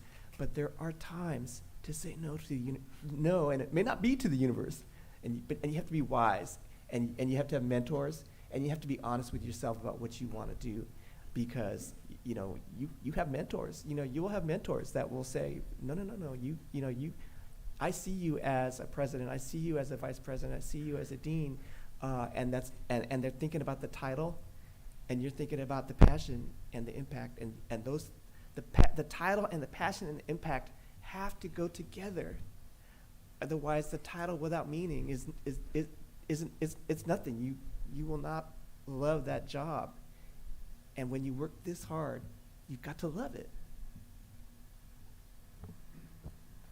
See, I agree with all my colleagues. I'm going to think about it from a different perspective. So as people of color, we tend to be more spiritual, right? God, Buddha, Allah, whatever you want to call it, or just the spirit. And I think when you start chasing your career, you get detached from your spirit. And other things happen after that, right? Your health goes, your family relationships go, your sense of confidence goes. And I would say one of the things that I would always caution people about is, don't make decisions based on your career. Pay attention to your family and those that are around you. And so I, talked earlier about going from Southern to Northern California. Some of those decisions are made because you have a job opportunity. It's like, whoa, I want to go have that job and have a chance to do things. So you move and you leave. And I think, when I made that decision, it was about my career and not about my family. But to come back was about my family. So we have a daughter now. I've been with my wife for 20 plus years, and we just went through grad school and we were just grinding. She went to law school. It's just community college student. Got to law school. We just went through, did our thing, and then we look back and we're like, maybe we should have paid more attention to family. Because we'd have had probably 5 kids because we're enjoying the one so much. Really. And maybe it's just where you are in your life, that blessing comes in and changes your thought process. But a lot of people get to the end and they look back and they say, we should have spent more time with our kids. We should have spent more time traveling, reading, exercising, meditating, doing other things.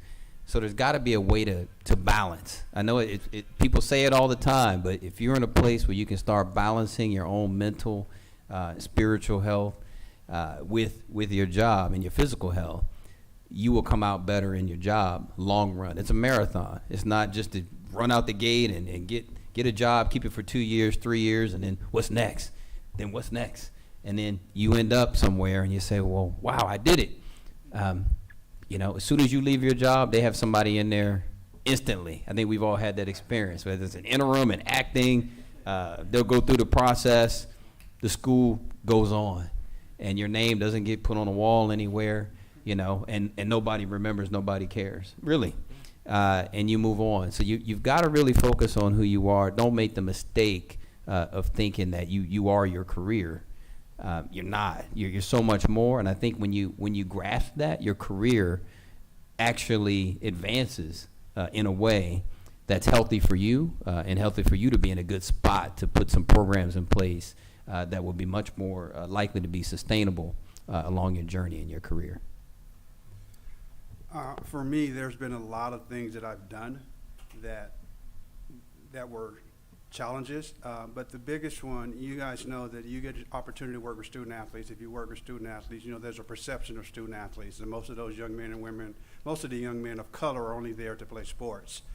And that's a perception that, that is out there. It's not real. But my biggest challenge with that I had to face was a very powerful person made some disparaging comments about my student athletes.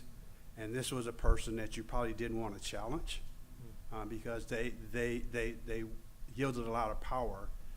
But I could not let his remarks regarding my women and men of color go unchallenged. So I stood up to him. And I told him that he was sadly mistaken, that these young men and women of color were student athletes and they were students first. They just weren't there to play sports. They were students first. And it was one of those things that I took a chance. And I say that because, and Mike will tell you that when I came to Santa Monica College, in 20 years, they had 21 years, they had 20 athletic directors. In 20 years, 21 athletic directors. I've been there 7 years. And I'm there because I stood up for what my student athletes and protected my student athletes, and I give to them. So I stepped out and challenged this individual, and that's where I got the respect and my student athletes and the staff, that sometimes you have to do that. You have to navigate that minefield and step on a few mines, but at the end of the day, you're saving a lot of men and women of color. Thank you, Reggie, and thank you, panelists. I like it now. Like a lot of these risks, there's a lot of questions I'm writing down, a lot of notes. Hope you all are too. But a lot of questions were like, do I stay? Do I go? Do I say yes to this? Do I say no and think about myself? But then a lot of these questions too is, who are you, these are calculated risks. Who are you talking to? Are you talking to family? Are you talking to yourself? Are you talking to mentors about how to move forward with these risks? Because a lot of these risks aren't just done on a whim. A lot of it is calculated, and having that village around you to be able to bounce ideas off of is extremely important. But I wanted to get to, I think it was Dr. Breeland's point about mental health. I promise this is my last question, and then we'll get to some of our audience questions here. But the theme of our conference is staying in the game, a legacy of local heroes. The way I see that is thinking about mental health. We've gone through 2 years of virtual Zoom classes and appointments with students. There's Zoom fatigue, but then on our campuses too, there's a lot of microaggressions, and there's a handful of macroaggressions that happen too that can lead to a lot of burnout and just uncomfortable situations. But for staying in the game, so as we're trying to climb the ladder, how do we also make sure that we're taking care of ourselves, our mental health and our physical health while we're trying to move up? So I gained 40 pounds in COVID, right? I'm pretty mad at myself about this whole situation. Just upset. Just angry about it, right? Let's keep it real. But I had a pulmonary embolism. I don't know if anybody knows what that is. I had blood clots in my lungs. And most people don't know the story. I had blood clots twice. So June 1st, I had my first, June 1st, 2020, had my first episode, and I was in the hospital for 7 or 8 days, can't remember the number. And then in July, which I didn't tell my campus, I was in the hospital again for 11 days. And most people don't know I was teaching, still working in my hospital bill. I didn't have my camera on, right? And so after going through that experience, I did realize, like, this job sometimes is not worth it. Because no matter what I do, whatever I say, it's never going to be good enough for individuals. But seeing my wife and my son, and he was 10 or 11 at the time, and watching him try to sneak into the hospital like he was a 15-year-old, and he was there every day because he was worried that his daddy was going to die, and he wanted to make sure he was able to spend time with me, gave me a different perspective. And so now that I'm trying to get this weight off, last night I tried a new class, right? So I did a boxing class. Never tried it before, don't know, right? I was tired and gassed after 30, 40 minutes. But I had a good time. And my son went with me to this class. And so I really enjoyed it. So I enjoy working out. And I enjoy trying out new things. Before COVID, I was doing Spartan races. So my next Spartan race will be in June. So that's why I'm trying to get ready for that. But I just need trying to get physically prepared for the work that I'm doing. So I want to work out and get involved in that. Regards to mental health, I have people that I talk to get some help on certain things that I'm trying to figure out. I think having someone that I can talk to and listen to is important. And I think our students need to have that support as well. But as administrators or as faculty or as staff, one, we got to take care of our own selves, because I was 30 minutes away from being dead, or 30 seconds away from being dead, because my son was not there. I was done. And I know exactly what that felt like, because every night I think about the day that I almost died, right? And I remember the experience, right?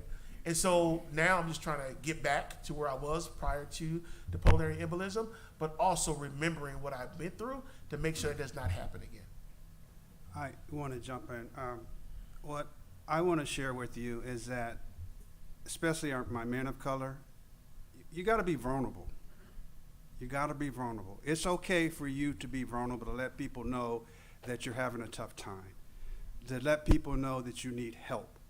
Okay, same thing for the women. You guys are, you usually prop us up, so, but you got to open yourself up and say, look, I'm vulnerable, I need help. And you got to take care of yourself first, because if you don't take care of yourself first, nothing else matters, So be vulnerable, open up, and reach out to people on your campus. Reach out to people, because you're going to have hard times. Don't go through those hard times by yourself. Reach out, mentor, family, spiritual, whatever it is, meditation. I work out, I ride my bike, I meditate every morning. I take care of me first, because then I can take care of everything else. Yeah, thanks. I'm going to build off that, man. So the vulnerability piece is key and critical. And it's something that I found myself not in a space that I felt like I could even do over the last 2 years. And let me explain why. As a overeducated man of color, all the opportunities, that I've had to get degrees and do work I joke, say overeducated, you know. But at the same time, people called on you because there was a lot going on in the world in this space. So there were healing circles with family, with groups that I had served on, boards I'm on. There were healing circles in the community. Work had webinars. There were statewide webinars, because I've also, this caught me at a time where I actually serve as the board president for the CEOs in the state. And so we were doing things. We're working with the trustees, and it just wasn't space to be vulnerable because people were calling on you to have answers. And you want to feel like you have an answer because you've gone to all this school and done all this work and have fancy titles. So it's hard to find yourself in that space of vulnerability when people are hurting and looking to really just find some space. And so I took myself out of places where I was receiving, you know, that kind of support, even from my family, because they couldn't catch up with me. I was always doing something. It was weekends, it was in the evenings, and of course you have your job. So a lot of resentment built up, especially toward my colleagues who said they were about diversity, equity, inclusion, anti-racism work, but I didn't see them on the webinars. They weren't doing the extra work. They were working out. They were binging on Netflix, spending time with their family. Whatever they were doing, I didn't have the space and time to do that. And all this other work was not compensated. And then you had the additional pressure of doing your job at a high level, right? Or else you'll see that weakness, as Dr. Curry was talking about. You know, it was just a space where that vulnerability, it seemed as though it wasn't allowed. If you were going to be vulnerable, I felt like I would be taken advantage of. And they would say, oh, your moment came and you didn't rise to your moment. That was your moment. And then I felt a lot of anger and resentment that I still have, because I know that people did not have the same type of stress and pressure on them, personally or professionally, because the whole DEI movement, I felt like was about me. I mean, selfishly stated, it was about me. It was like, look, all these things we've been going through, and then here we go. Oh no, now solve your own problem, or tell us how to help. So it was not a space where I felt like vulnerability was time, but I needed to step back and get into that place to take care of myself. And because if you're not all together, obviously you can't be there for other people. But to step back and resist that urge to try to solve everybody else's problems. So it was a really strange time to be in that space of vulnerability, man. So I just wanted to build off that. Really quick, I want to follow up on that. Dr. Breeland said overeducated. There's no such thing for us. We have to be that. Yeah. We have to be that to be on that level playing field. So I just want to put it out there. I just want to add, we've got to overcome the stigma of mental health and psychological support. You know, we got to walk our talk. We are, everything we do in student affairs, student services is founded in psychological support in the helping professions. I'm not gonna ask the people in the room, you know, how many of you have ever been to therapy, but I need to point out, you know, we're all, you know, Chris was just talking about microaggressions and macroaggressions. We've just been through a traumatic experience. All of us are dealing with trauma to a certain extent, either direct or indirect. The things that we're seeing on television, this has a real effect on you, and we've got to go and overcome the stigma and get the help. So I had an experience with a position that did not end the way I wanted it to. You know what? In this profession, sometimes people don't treat you nice. You know, and I specifically went to therapy because I wanted to make sure that the lessons that I took away from that experience were the positive lessons and not the negative lessons. I wanted to, and I specifically told the therapist this, that I do not want to reproduce these negative relationships that I had with certain colleagues that did not treat me nice in my new profession. I want to have a fresh start and have positive relationships with my colleagues and with my family, and I felt like I had been learning the wrong lessons. And so, you know, place of trust, you know, circle of trust, that's what I did. And so I just encourage us all, you know, to walk our talk and really think about ourselves and the help that we need and get the help we need, and then talk about it so that others can feel like this is normal. Thanks, Dr. Wong. Yeah, and when it comes to like mental health and staying vulnerable and actually, taking advantage of the resources we keep telling our students to take advantage of and trying to advocate for. I mean, it took me 30 years to finally meet my first therapist. I've been with individual, I've been with group, I've been with couples, I've been with the whole gamut, and I'm still searching for like that good match for a therapist. So the journey continues. And Dr. Curry, you mentioned time with the family too and how that's important. Man, how my life changed when I had my daughter. I always ask parents, like, how do you have the energy to like be with your kids after and make sure that they're okay? And they're, a lot of the advice I would get from other men of color is you just do. And I always wondered where that came from. But as soon as my daughter was born, I get home, that's my second wind. And, it's amazing being able to connect with family and people you can be vulnerable with and people can be yourself with. So, please take these lessons, please take these notes down. But that's enough with my questions. We have a few minutes. I want to get to any of our audience here. If you have any questions, please bring them up. Robert? Yeah, this is Dr. Breeland. You talk about the institution and work-life balance and the institution not necessarily caring about you. You're not going to get a plaque, that you're replaceable. How does the institution help people understand that work-life balance is actually an important thing? Because every one of us has gotten emails at 3 o'clock in the morning. Every one of us has been expected to work on weekends at night, So how does the institution create that and nurture what you're talking about? Well, one, I think the most important thing is just to talk about it and let people know that you can, turn off your computer at a certain time. I think the institution plays a role in setting expectations by not letting your supervisor or manager abuse you. If that person's a workaholic or at a different place in their life and they want to write emails on Sunday afternoon, and then by Monday morning at 8 a.m., they're like, you didn't respond to my email. That's not right, and that needs to be corrected. And I think that's on the institution to allow that kind of bullying or harassing behavior. I mean, that's the obvious, I think. The other part is it has to be about us setting boundaries. Because once you start responding on a Saturday afternoon to an email message, you say, oh, this person's working.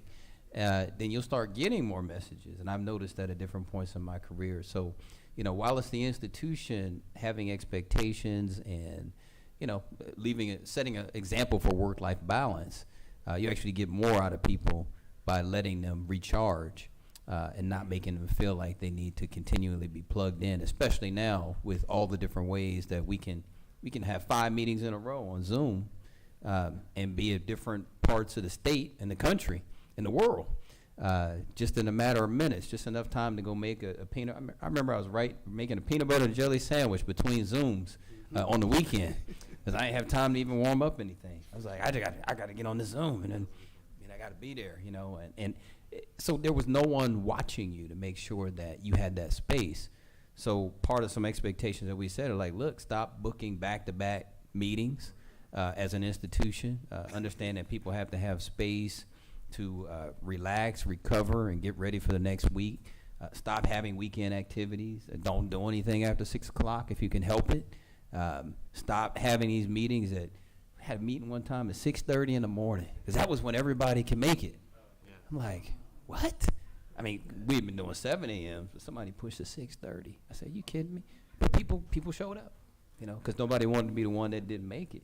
And so I think setting that expectation and then also just having some boundaries because people will treat you how you let them treat you in terms of your space at work, in terms of how many times you say, yes, I'll join that committee or that task force, or I'll be available to do the work or write that email this godforsaken hour or time period or day on a holiday. You just have to not respond and let people know.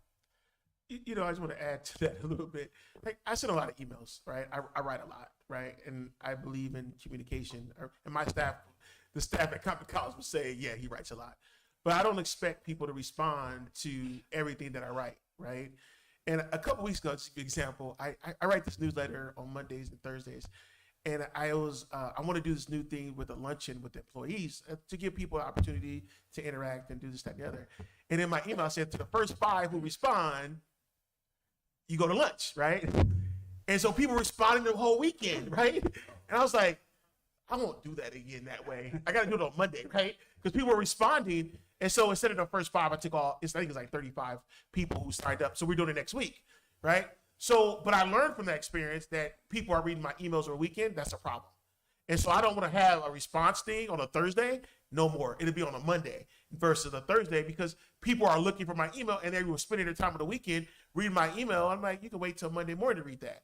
But it was because they want to know what's going on. So we have to recognize when we're sending information out that it might go into individuals' work-life balance. So we're doing that. But I think taking a step further is really thinking about what this new normal looks like for higher education. And what I mean by that, COVID provided us with the opportunity to change the way we function as organizations and really start to think about what does that look like regards to working remote, being on campus, how many days a week do you have to be on campus?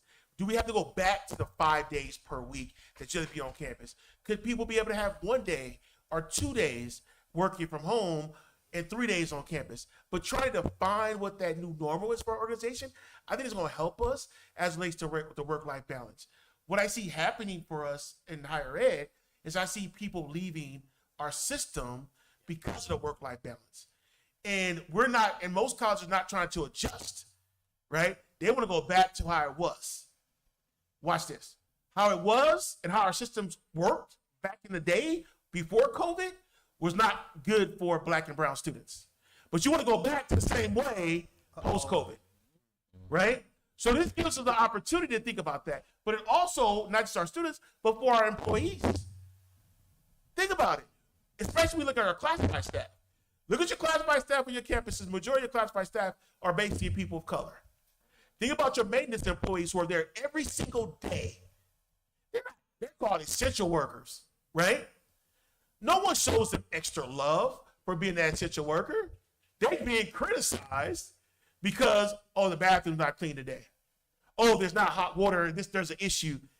But they're doing the best they can, right? So we need to try to figure out what is that new normal, not only for our students, but also for our employees, and recognizing what happened before the pandemic worked for students of color or even employees of color. So what do we do differently? Because if we don't define that, the Great Resignation is going to wipe out community colleges in the state of California, period. Because you're not going to be able to hire people fast enough to support your students in your programs. So what are you going to do differently with the same type of budget?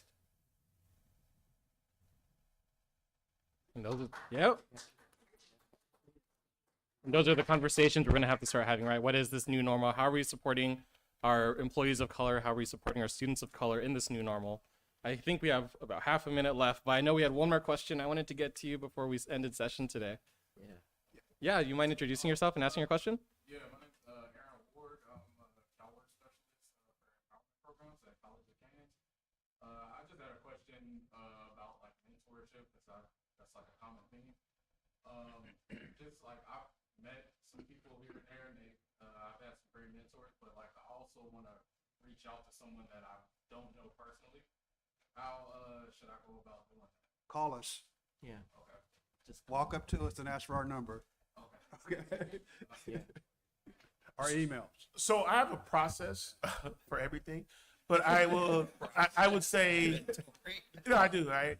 But my thing is I go to conferences, I speak, and this, that, and the other. But one of the things I do, if people who reach out to me and they want to talk to me and meet with me, I give them that hour. It might not be this week, it might not be next week, it might not be next month, but I give individuals that hour. So normally per week, maybe 3 or 4 people are getting their hour, and I will, even if I'm running late behind schedule, I'm gonna give that hour. And so I think it's important, especially for leaders of color who are in positions to change systems, to provide that mentorship and open themselves up for individuals, because people want to know, like, how did you get in this job, right? And I'm getting people ask me those simple questions like, so what was your career trajectory? I'm like, you didn't Google that? But they didn't. But the thing about it is they don't know, and they want to talk to you about it, right? So you get in conversation, and that leads to other questions. So I will tell you, one, send an email and reach out, but I give people that hour, and that's part of my process. Because before I got to this job, or before I got to Compton, somebody gave me some advice, or you might say game, to really understand. It's my responsibility to give it back. And so I think it's important for leaders to give other individuals that hour.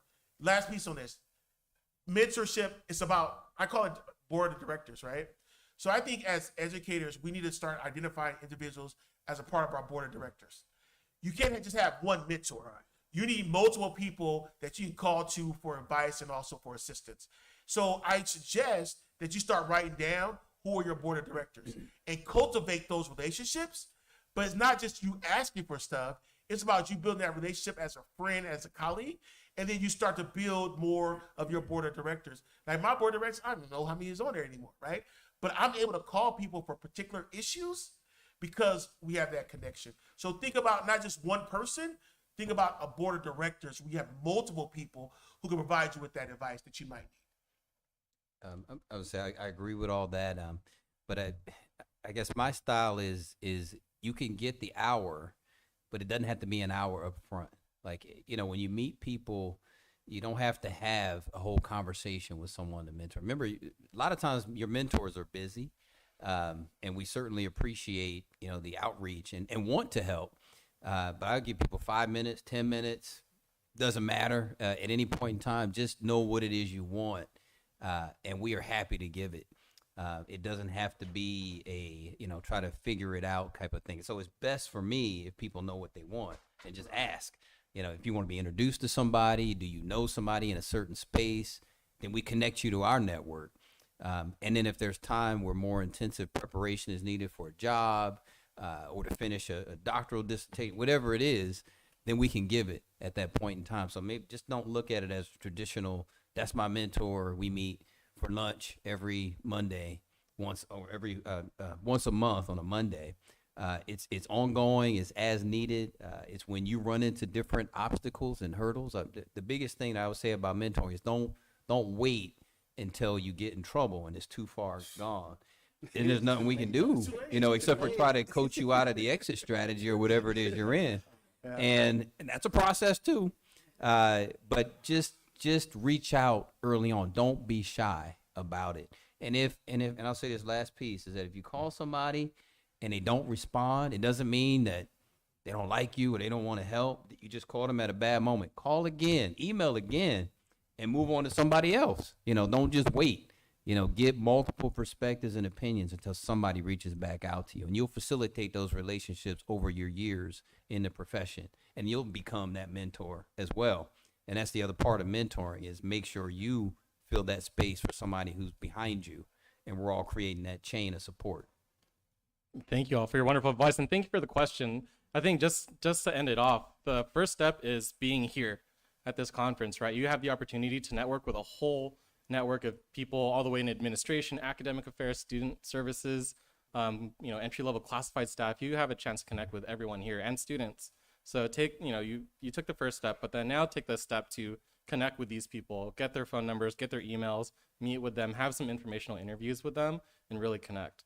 So with that, thank you all. Thank you to our panelists, Mr. Ellis, Dr. Curry, Dr. Wong, and Dr. Breeland. I'm gonna turn it over to Jose to see if there's anything I missed.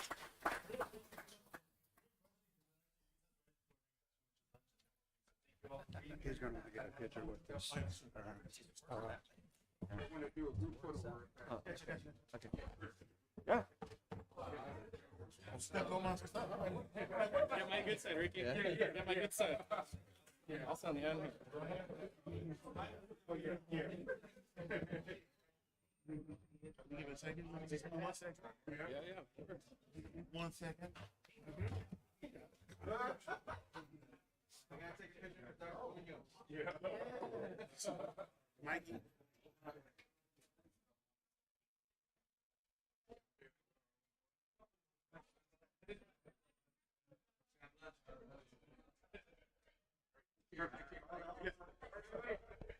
Greg, can you see me yours? Yeah. Oh, yeah. Amazing. Thank you all. I appreciate all your wisdom. Thank you. My pleasure, man. Yeah, I had that same experience. I was trying to pull together. I started working. Appreciate it, man.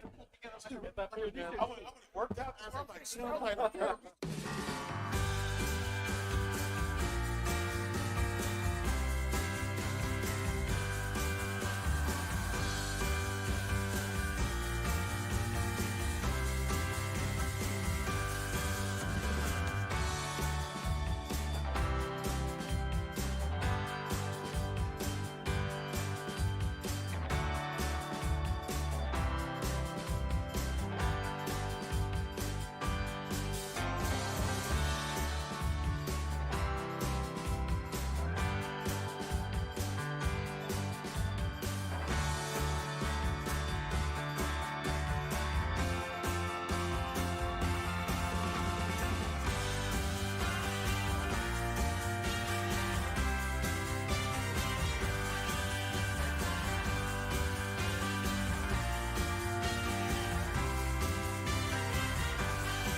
That never happens.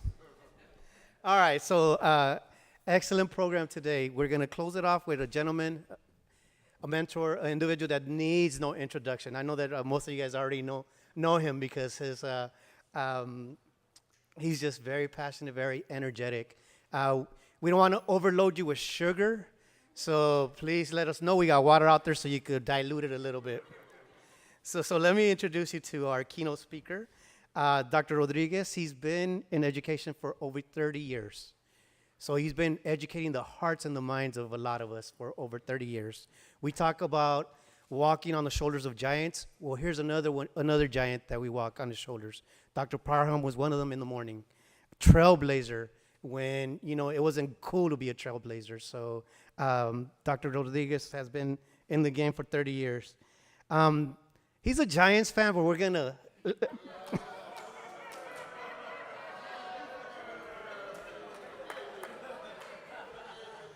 But we're going to forgive him for that because he's done a lot of excellent work in the community.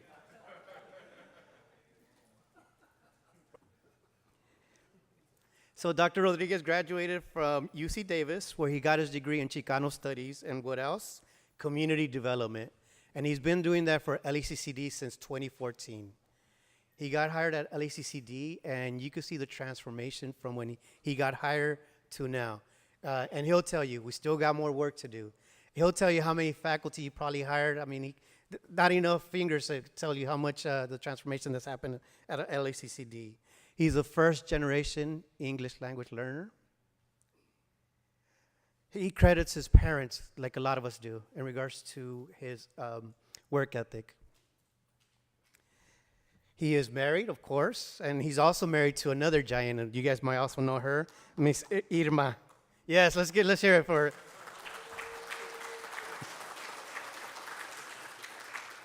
For those of you guys that are EOPS trained, you know who I'm talking about.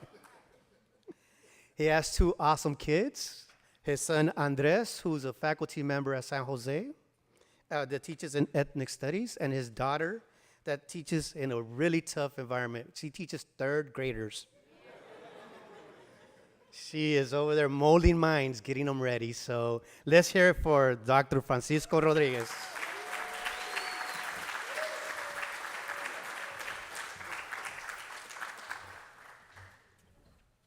All right. It's about to get funky in here. No, thank you very much, Dr. Dorado. Warm introduction. I had a lot of interesting, fun things on my calendar this week, but I circled this one. I circled this one. In my mind, in my heart, in my espiritu, I said, I'm going to hang out with some brilliant men of color and the hermanas that support them. That's what I said. So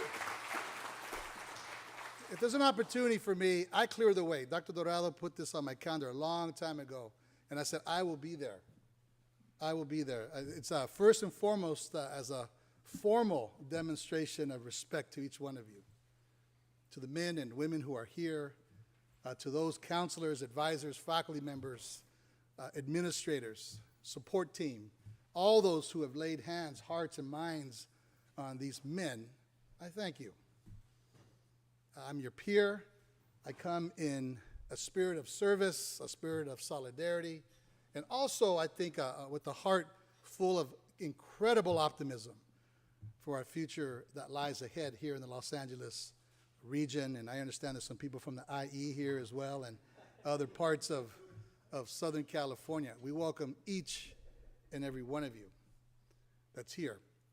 My story is a simple one. A simple one. One is I had strong women around me and strong men around me. Think about that for a minute. How many of us don't have that or didn't have that and had to break through in households or environments, schools, classrooms, colleges, and universities where you were the only one? And so many of us in this room are celebrating firsts. First to go to college, first to graduate, first to get a master's, first to get a bachelor's, first to get a high school degree in my family, first to get a doctorate, first to get a professional job that wasn't labor, first to move out, first to go to college out of the area, first to receive a scholarship, first to get married and hold down a marriage. No simple thing. No simple thing. You know my wife, Irma, we've been married 34 years. She says, honey, 30 of the best years of my life. I said, what? The first 4? The last 4? You know, so, no. I don't know. No me dice. If you know Irma, she won't tell you. But here's the important thing today, gentlemen, and I'm going to really tailor my remarks to the men of color who are here, to our audience, to our most precious asset, and all of us who support you around this, is while we may be in an environment of first, today is about determining that we won't be the last. Today. That is. That you won't be the last. It is incumbent upon us who have degrees in hand, who have this education in front of us, who are in the privileged positions of influence, authority, responsibility, resource allocation, curriculum development, scheduling counseling hours, hiring adjuncts, building departments, running programs, writing and implementing grants, running colleges, running districts. It's incumbent upon each one of us who has this tool called influence and imagination and degree and pedigree that we do one important thing, and that is to use every ounce of our energy to remove barriers. Because right now, the environment that we find ourselves in is full of impediments. If you don't like the student success outcomes at your particular college, that's an outcome of something that's not working.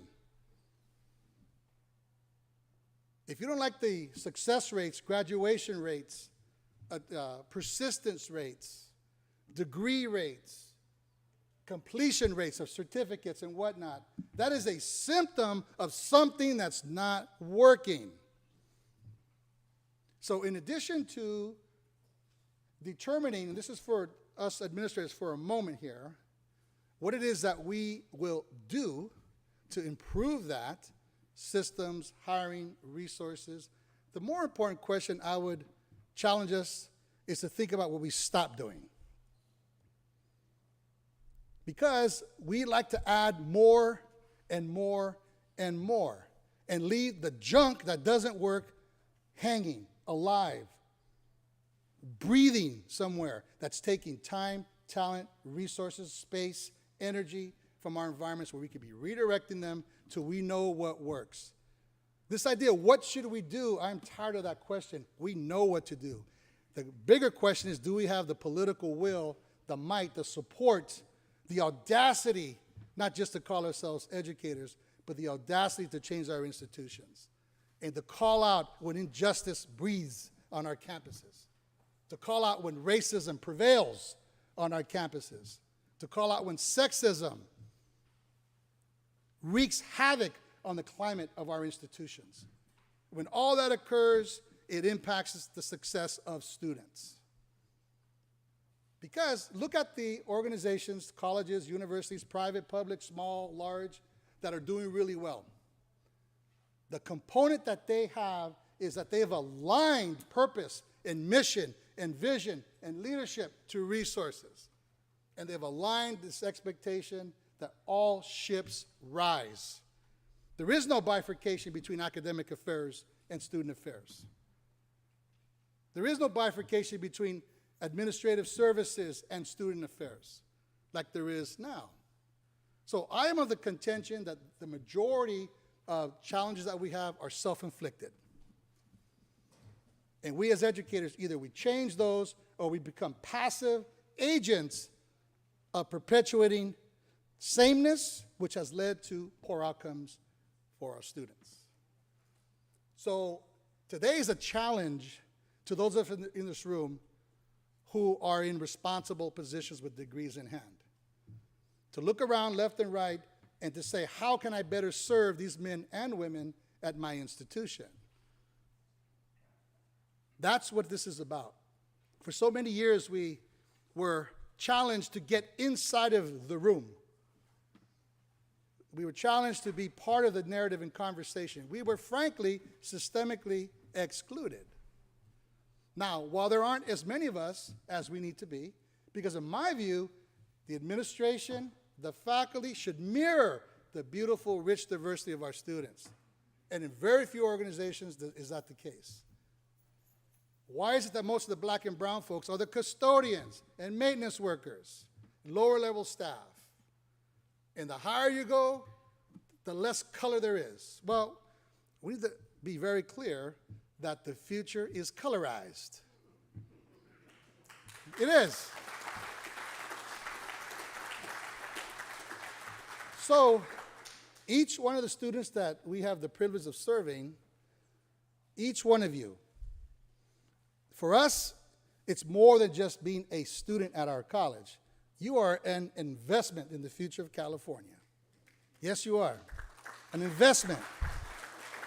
And it's up to us to make sure that return on investment is manyfold by providing support services, resources, all those things that we know the pandemic has indeed exacerbated, shined a very, very bright light on.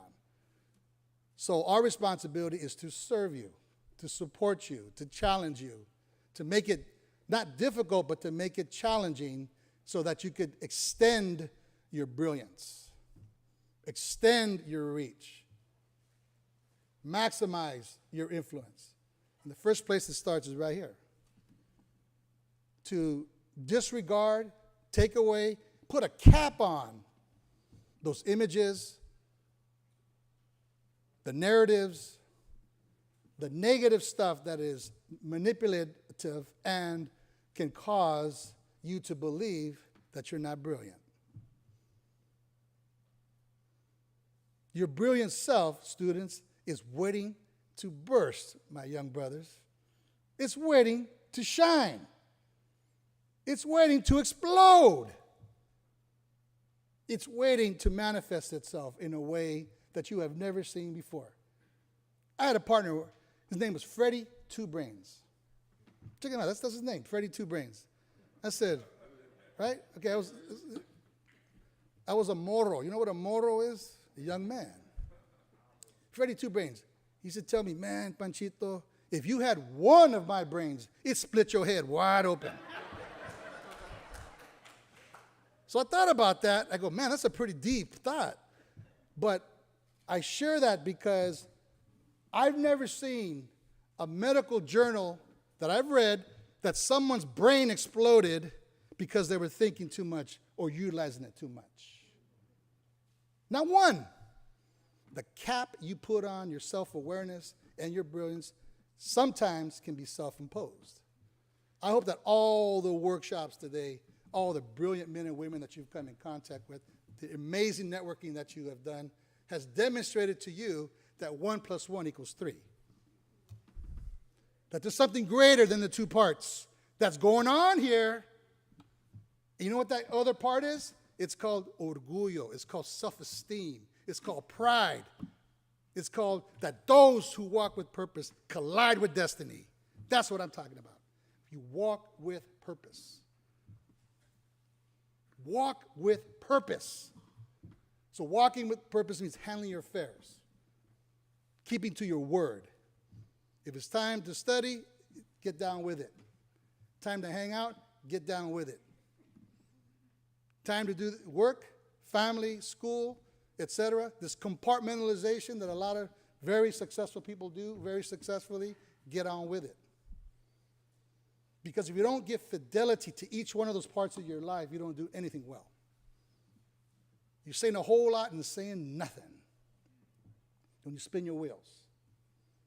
I be very blunt because they told me this is hombre to hombre. Close the doors. Let's get down. We're talking man to man here. So I hope you're okay with that. I brought some notes, but chale, man. What these are for? What are these for? I'm just speaking from the heart. So, okay. So let me just share this. As we move on and as we start thinking about things to do, things to avoid, let me just start with a couple things to avoid. You're getting tips throughout the day, and as I celebrate those who have now organized 4 years of this Men of Color Conference to uplift this glorious ambition that we have to support, grow our own, and to coalesce as men of color, and to tell each other, I stand with you in solidarity, because when you succeed, I succeed. Tu lucha es mi lucha. Your fight is my fight. That was a theme from when I was down in San Diego, the HUBU, Hermanos Unidos, Brothers United. That's kind of a prevailing theme, mostly around the black-brown stuff, that we have to call out and say that's not going to happen in our community. When we start fighting black, brown, black, Asian, black, Indian, Latino, all those cross-sections, and we destroy ourselves, destroy our ambition, destroy our communities, that is painful. And what I'm here to suggest is that that is a false narrative.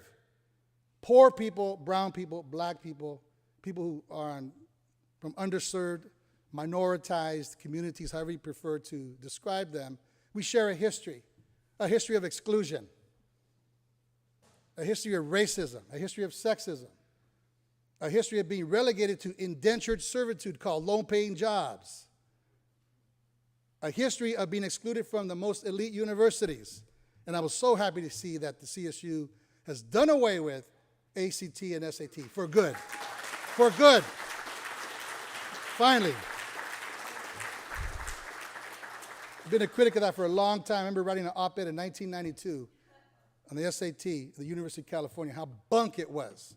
I said, the brilliance that I see is not manifested through a standardized test. I said, where does grit come into play? Where does resilience come into play? Where does heart come into play? Where does ganas come into play? Where does I want this, Dr. Rodriguez, more than anything else?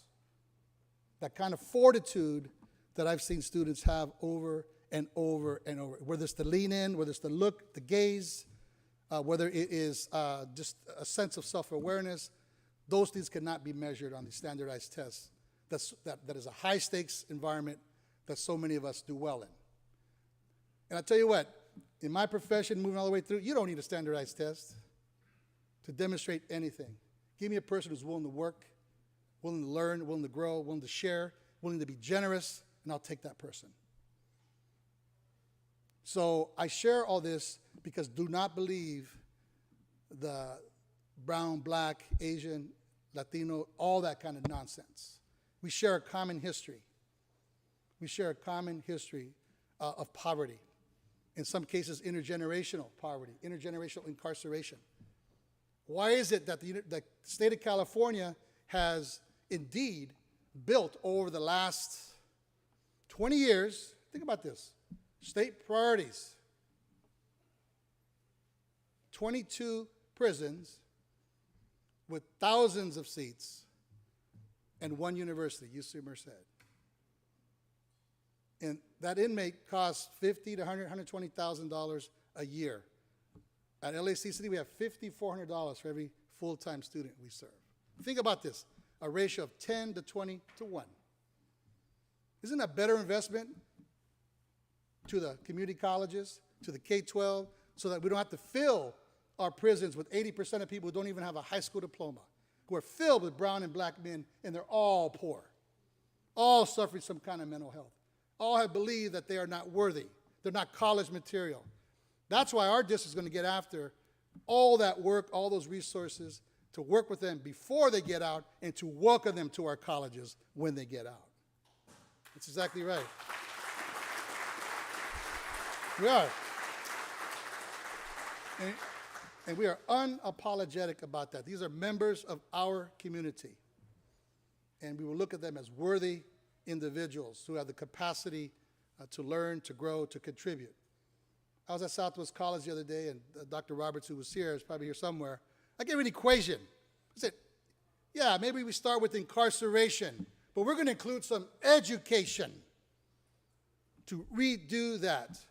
And that education leads to emancipation from low-paying work, and that emancipation and education leads to economic and civic participation. That's what we want. We want to do away with poverty, educate somebody, give them a degree, give them a job. Talking about anti-poverty programs. You know what? There's already one. It's called education. And we got it. We're it. So I'm trying to prove that the solutions, my friends, my colleagues, they're right in front of us. It's no longer what should we do. We know what to do. It's whether we stop doing the other stuff that continues to harm our students. We need to create campus climates that support hiring faculty of color, support hiring administrators of color. Can you imagine going back? Some of you are administrators now at the college where you went to school. You come full circle, and you're walking down those hallways now. You feel like a bad dude. I was going to say something, but I was going real close. That was real close. Oh, that was. So, no, but you feel a sense of pride.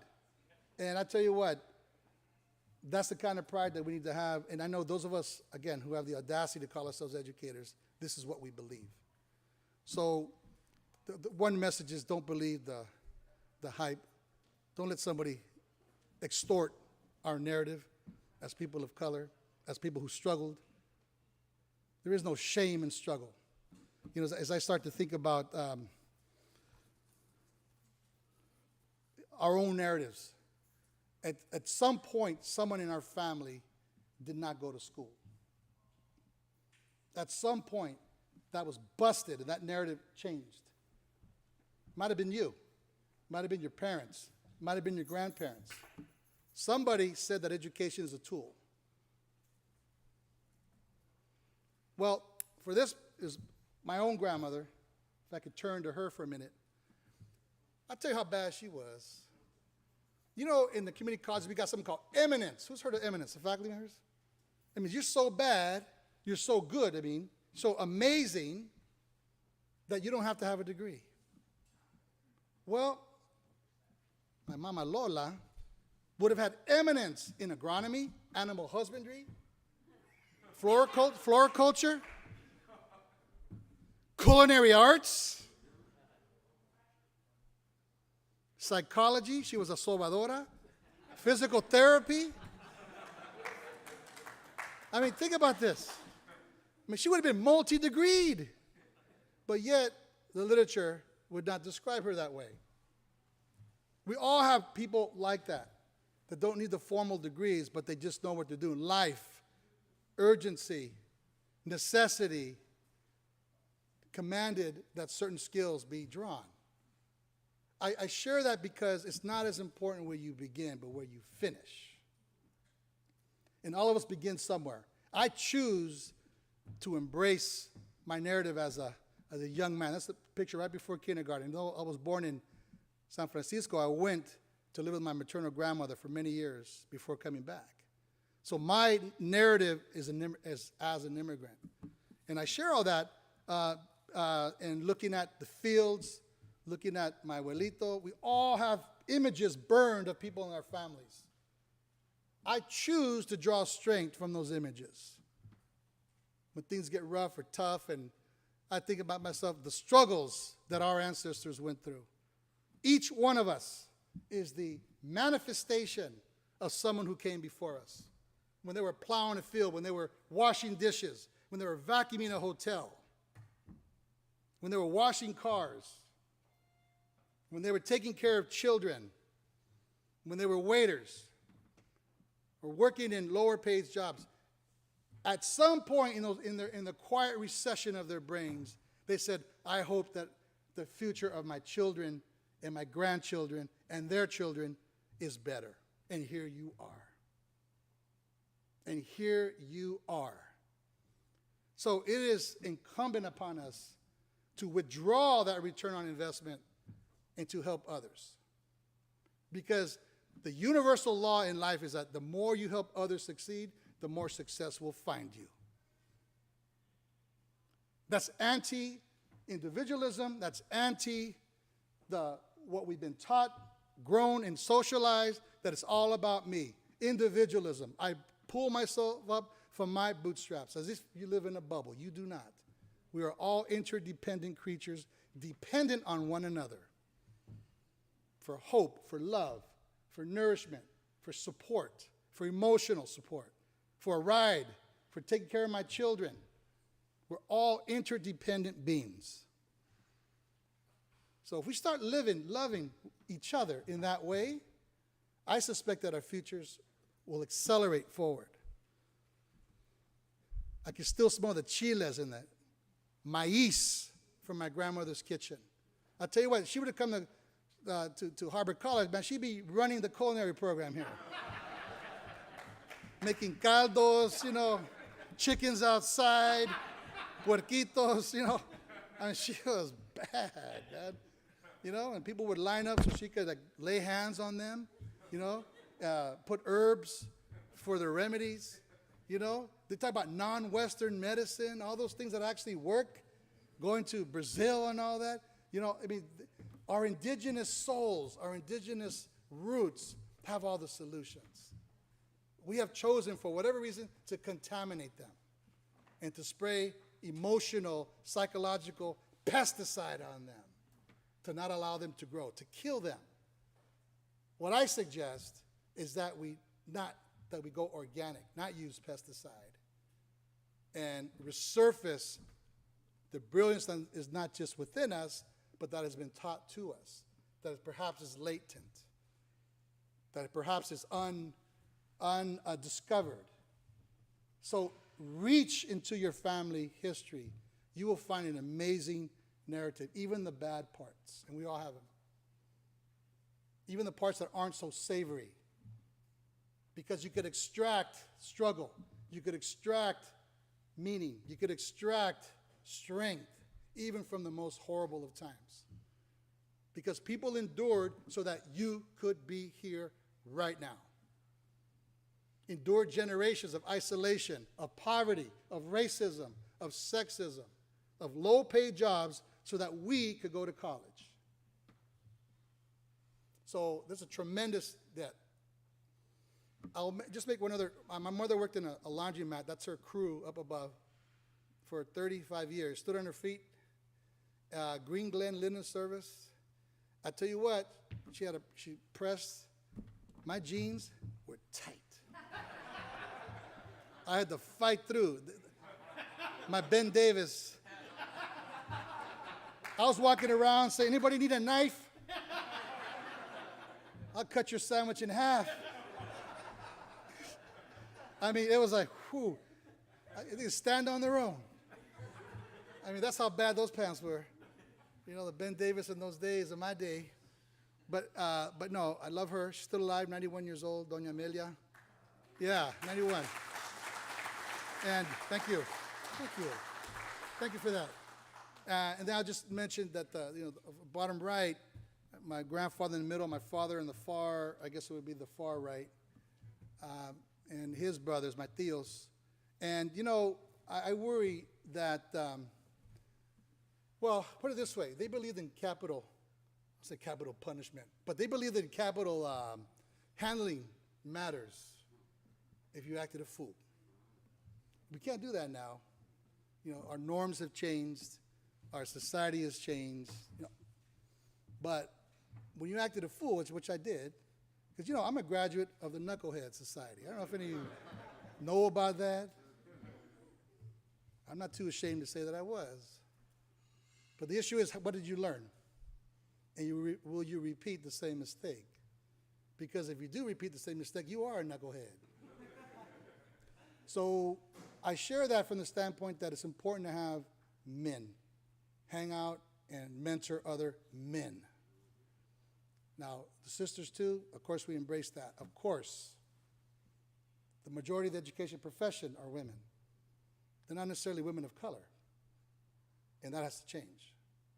But there's something important as a powerful tool when men can talk about men, about our vulnerabilities, about sometimes it's okay to say we don't know, that we don't know how to do something, that we're scared, that we're afraid, and whatnot. And that's not easily done because we're socialized to always have the answer, to always be strong, to be unemotional, to always figure it out, and to not be vulnerable. I'm going to suggest to you that damages our mental health. When we're not clearly conscious about our limitations, and we're not clearly conscious to even know to ask for help. Somehow we have been conditioned that asking for help is a weakness. But it's not. Asking for help, assistance, is actually a great sign of self-awareness. Self-awareness, because if you reach out, you will probably be helped. The problem for most men is that they don't reach out. I'll handle it, it'll go away. One thing I learned as a young man, every time I waited to deal with the problem, it got worse. It got worse. It'll go away. It did not. It got worse. This little pimple here, now it's all over my back. Take care of it. One thing, leads to another. So asking for help is indeed a sign of strength, of self-awareness. So I've talked about this. These are the characteristics. What does that prepare you for, being an English language learner? To struggle academically because of my language. My dad went to the 5th grade, machinist, union work, San Francisco, and he's still alive. The brother's 96 years old and still talking smack. Pops is talking. He said, mijo, mucho weedy. He moves his hand. When he talks about this or that, he can't say that word without clipping his hand. So I listen, right? See, papa. We ate government cheese. I talk about the quesadillas that were dope. Thick old cheese. And I thought I was a part of the Knucklehead Society engaging in self-destructive behaviors because I didn't know myself and I didn't love myself. I didn't. And the highs or whatever you want to call it that I was experiencing were temporary. And the lows were horrible. And that happens in our community where we self-medicate with substance or with alcohol or with behaviors that are not right, with behaviors that we have normalized, with behaviors that sometimes are seen as, all right, conditioned socially in our communities. They're not right. They're not okay. And it's self-destruction. When our communities are filled with drugs and violence, some of it self-imposed, some of it induced, whatever the case may be, those are some of the neighborhoods that our students come from. For so many of our students, our colleges are the safe, neutral place. Our colleges are the place of safety. the place of psychological safety and physical safety.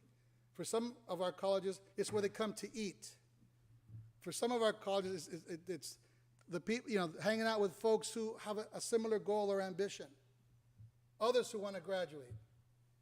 Our colleges are sanctuaries for so many of our students, and we ought to treat them as such. Each should be a Taj Mahal, spotless, clean, professional. Everywhere a student turns, it should signal that we care and that they matter. Everywhere, from the bathrooms to the libraries, from the sidewalks to the parking lots. Each inch of that campus should say, you matter and we care and you're going to succeed here. Every inch of it. And if that's not the case, we're not doing our job. I'm calling us out. So I share that because for so many of our students, our colleges represent the hope, the dreams, the aspirations of a better life. And indeed they are. Take personal stock of how education changed your life if you're an administrator. And it has not just impact on you as an individual. Here's the powerful thing about education. It has intergenerational impact. Your family's life, your life will never be the same. It can be improved. There's no greater determinant of social and economic mobility than in education. No bigger thing. And our job at the community college is to say, you know what, we're proud to accept the top 100% of the graduating class. Every single one of them has a place in our colleges. Every single one. And we do so without exception and without apology. So let me move on here. How are we doing on time? Am I over? Should I wrap it up? Okay, all right. Keep going? All right. We can stay here a while. Close it. Close la pinche puerta. Ciérrala. So, excuse my language. Obviously, I'm very relaxed. Let me just share some images, and I'm going to zip through these, and then we'll wrap up, because I know we all got things to do. But I'm going to suggest to the men who are here, the reason we're here is because of you. And I'm going to suggest to each one of you that find your happy place. You've heard that phrase before. What I mean by that is find what really nourishes, feeds your mind, your heart, your soul. Find what, it might be music, it might be art, it might be friendships, it might be working on cars, it might be film, it might be reading, it might be writing, it might be poetry. Find the place that brings you peace and joy. And when I say that, because, and carry that as your constant companion. From when you're doing your homework, from when you're having a hard time in a relationship, to when you're interviewing for a job. Find that thing, that feeling that will accompany you. That has you right here. Some people call it angels, other people call it soul, other people call it espíritu, other people call it carnalismo, other people call it, brotherhood, sisterhood, whatever it is. Find that space, name it, embrace it, own it, and let it stay with you. And for me, growing up in La Misión, the Mission District, I could not be other than amazed by art and the color. And I don't know how to draw anything. I don't. But I know what I'm looking at. And I know how it makes me feel. When I see La Virgen, I feel La Virgen. I feel that protection. I feel a higher power. That's me. And as I walked through the streets as a young man, trying to figure things out, I listened, and I listened, and I listened. And I heard poetry that was calling out police brutality. I saw art that said, support the farm workers. I saw in the neighborhood there were readings of people who were writing about our history. It was the beginning of ethnic studies in San Francisco.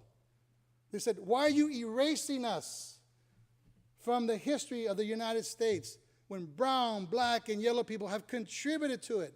Don't we deserve more than just a unit in U.S. history? Don't we deserve our own canon? Shouldn't this story be told by my lens? By the people who are most impacted? By the user? Well, when we erase ourselves out of history in our minds and our hearts and not have our constant companions, we are left with a vacant hole that must be filled. So find your passion, what you really care about, have it accompany you. It might be a headset or, music, bump, something. Funk, like I love funk, but I could do Corneño Reina or I could do Bootsy Collins. I like it all. I like it all. Not just knee deep, I can do all that. I can do all of that. And what I say by that is that, if you open yourself to learning and to growth and to opportunity, if you open yourself to it and not close yourself to this, you walk by in the college hallway and it says internship, you walk right by it. Or there's all these scholarships, you walk right by it. Tutoring session, min-male session, men's group, you walk right by it. I'm going to suggest that you pause, take a look, breathe. Say, you know what? I'm going to do that. I'm going to go to be with other people who have similar goals, experiences, who may want to share something.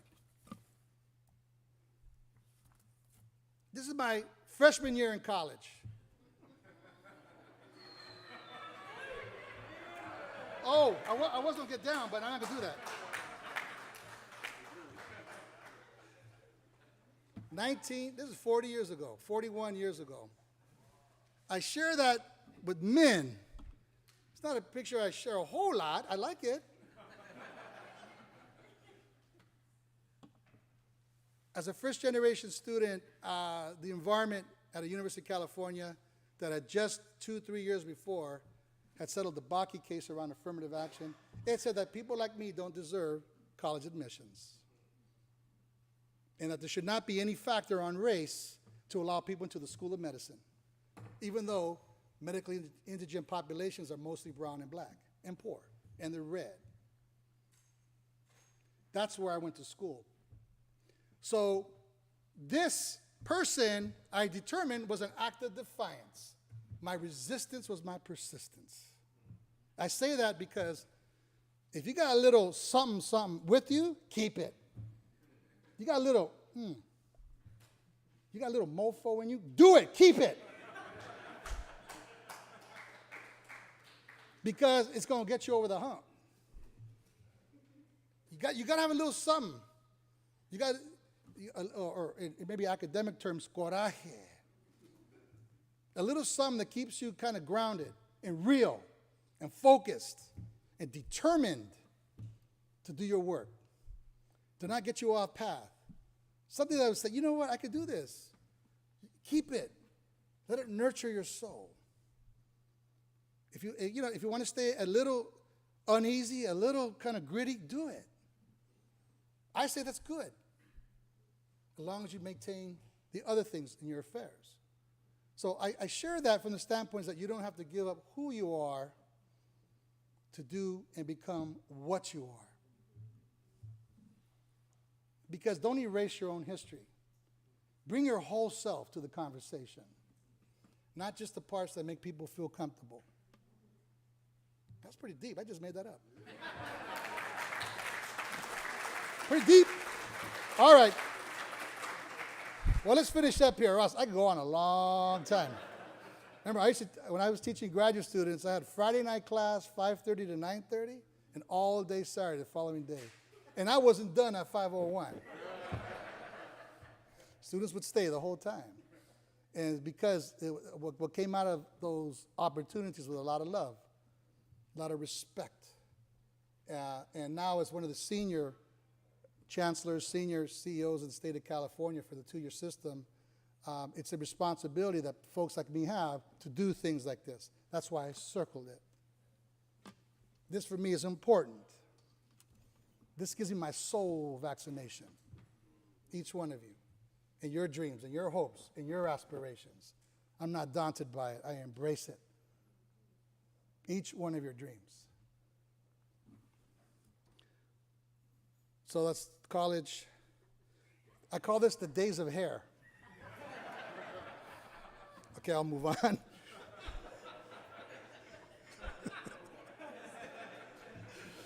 All right, let me finish.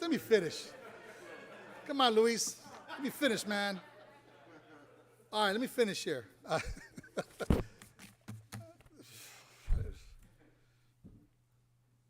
I talked about getting out of your own way, to let your brilliance shine, to not put a cap on your own sense of fortitude and brilliance, the capacity that each one of you has to do more, the capacity that each of you has to love and to embrace your dream and to not be viewed as ambitious because of it.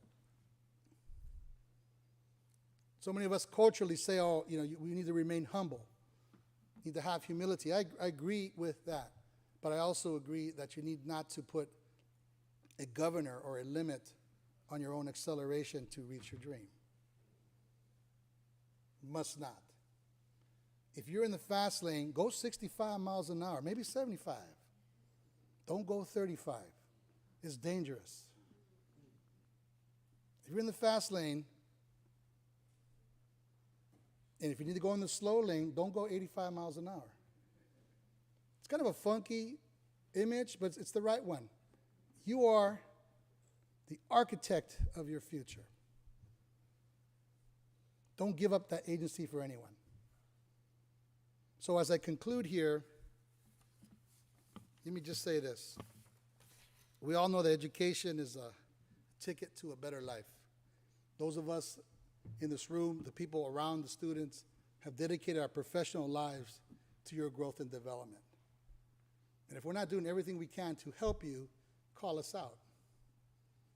Yet we're giving you license today and authority today, this afternoon, to say, I need assistance. I need more assistance. We are part of an educational workforce, part of an army of leaders that say, first of all, we care about you and we want you to succeed. It doesn't matter what college we're from, what agency we're from, we're all brothers and sisters here.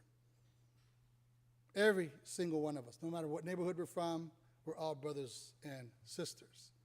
And if we choose to remain in California, we are the future of California. And as I said, our future is bonded, it's interdependent, and ultimately, I believe it will be successful. I remain incredibly optimistic and hopeful with the talent that's in this room, with the hundreds of thousands of individuals that are in this ecosystem of Los Angeles County alone. Let's just take our county, 700,000 college and university students, 80 colleges and universities in LA County. There's no larger ecosystem in the world that has this ecosystem of higher education institutions. You are in La Cuna. You're in the best place for technology transfer, for intellectual development, for professional development, for civic engagement, for equity, for inclusion, for access. This is it. The sad truth is we have obscene wealth and abject poverty living next door to each other, and they don't even know that they're neighbors. That's Los Angeles. So we in the community college system, we vow to use education as a tool to bust out of poverty, to pronounce and accelerate access to education and whatnot, and we will use that as the tool, as I said, for our emancipation. Malcolm X once said that education is the passport to the future, for tomorrow belongs to those who prepare for it today. So I would say each one of you today has made an investment in yourself by coming here, by looking sharp, by walking with purpose, by leaning in, by putting out your hand, saying your name, who you are, representing your college, your institution, your family, your history. Your legacy is alive. Your legacy is alive. And it's about to get better. It's about to get better. So I salute each one of you. Cesar Chavez said that to make a great dream come true, the first requirement is the great capacity to dream, and the second is persistence. So I share that, and I leave that as my parting thought to each one of you. It's been an absolute pleasure to give me this space to fill my soul, to give me my vaccination, to give me my plática, if you will. A real honor to serve you, to stand with you in solidarity, and to be your brother. Thank you so much. Thank you.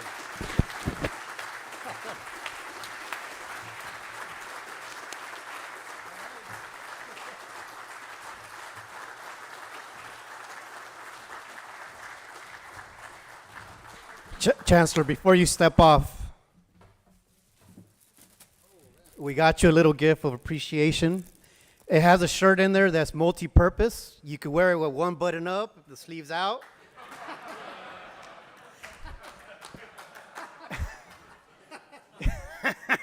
You could wear it, put a tie. So like I said, we got you a multi-purpose shirt to go with your presentation. It was awesome. Let's hear it again for the Chancellor.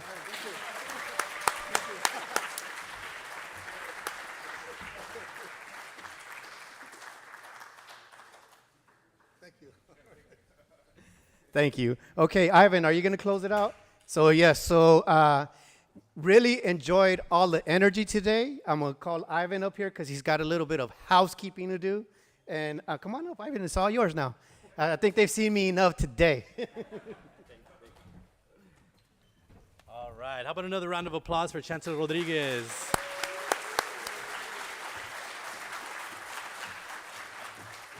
Thank you so much.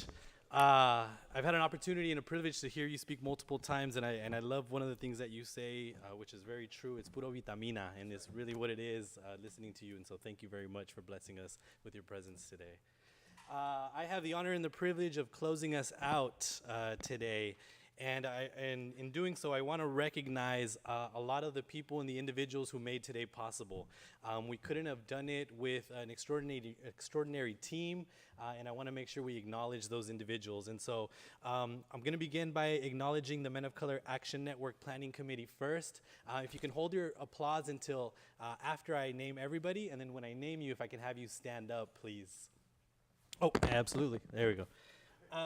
Gilberto Bejar, if I can have you stand up, please. Juan Camacho, Chris de la Cruz, Rohan Desai, Dr. Luis Dorado, Reggie Ellis, Dennis Funes, Jose Gutierrez, Joe Luis Hernandez, Christopher Hurd, Dr. Cesar Jimenez, Dr. Paul Jimenez, Arshia Malik, Jonathan Nung, Dr. Greg Toya, Michael Tuitasi, Matthew Williams, and Robert Williams. Let's give these gentlemen a round of applause, please.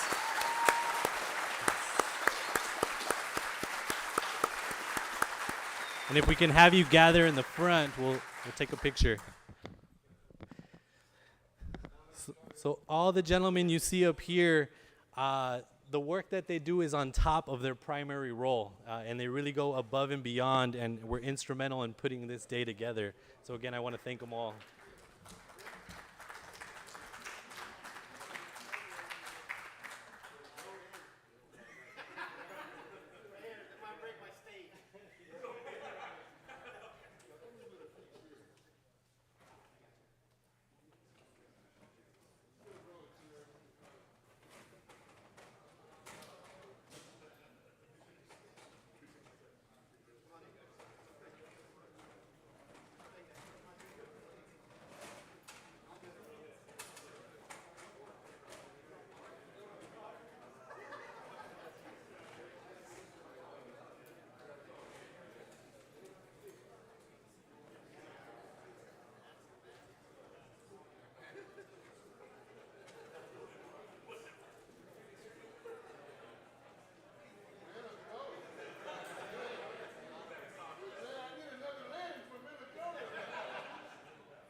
Thank you, gentlemen.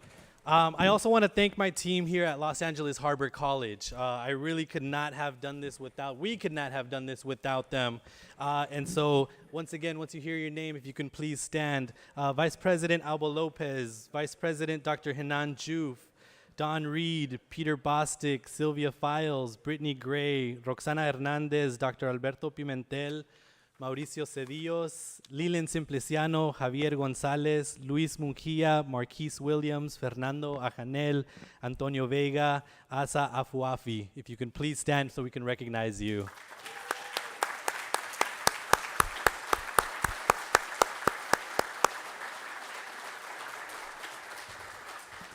Thank you so much. And lastly but not least, students, if I can have you please stand as well. The reason we are all here today is because of you.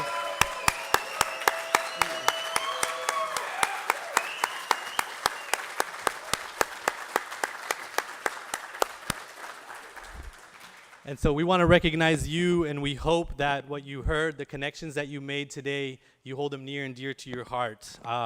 All the men and the women in this room who you saw, who we just recognized, they're here for you. And so please know that we have your back for whatever you need. Before I conclude, I do want to introduce one last speaker who's been instrumental in the Men of Color Action Network and putting it all together. And so I'd like to invite Mr. Reggie Ellis onto the stage, please.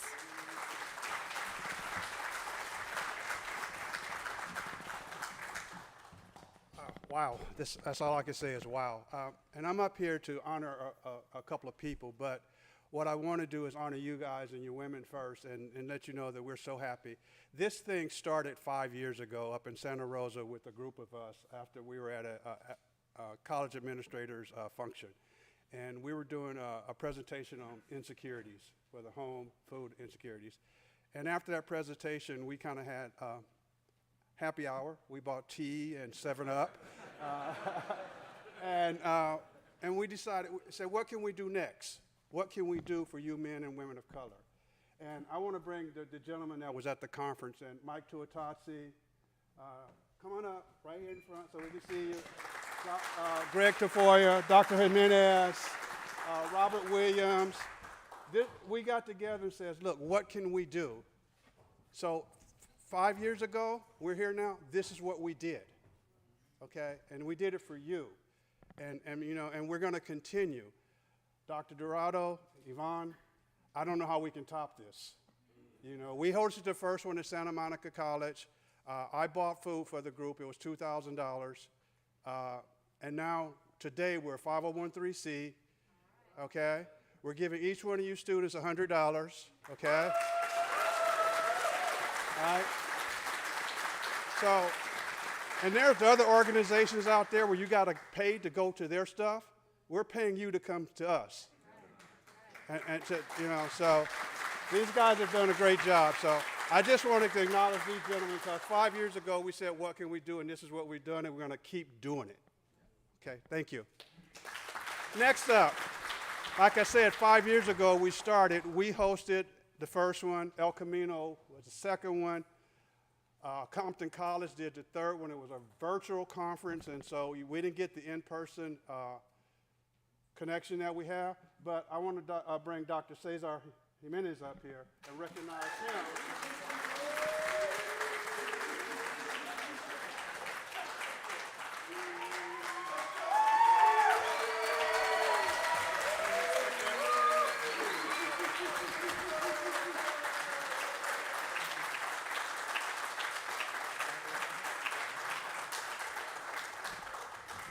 Now, last but not least, we're here today at LA Harbor College because of Dr. Luis Dorado, okay, and Yvonne. He was a part of our planning committee, and then he moved on to bigger and better things. But today is because of him. You know, he stepped up and said, we were looking for someone to host this conference, and he stepped up and said, LA Harbor will do it, okay? He moved on to another position. Ivan, Yvonne, however you want to say it, stepped up and took his spot. But Dr. Dorado, on behalf of the committee and all the students and staff, I want to recognize you.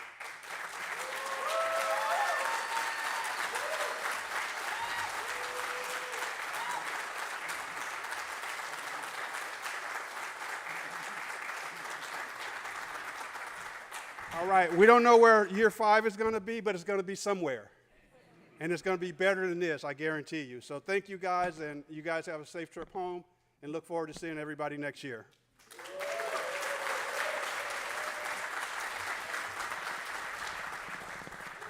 And gentlemen, we have a debrief downstairs in the cafeteria. Those of you guys, we want to say thank you to each and every one of you guys. Pasadena, are you ready? I'll text my colleague, and I'll let Dr. Olivo know, and we'll send her some pictures. So thank you. So we want to also say thank you to Yvonne one more time. Let's hear it for Yvonne, guys.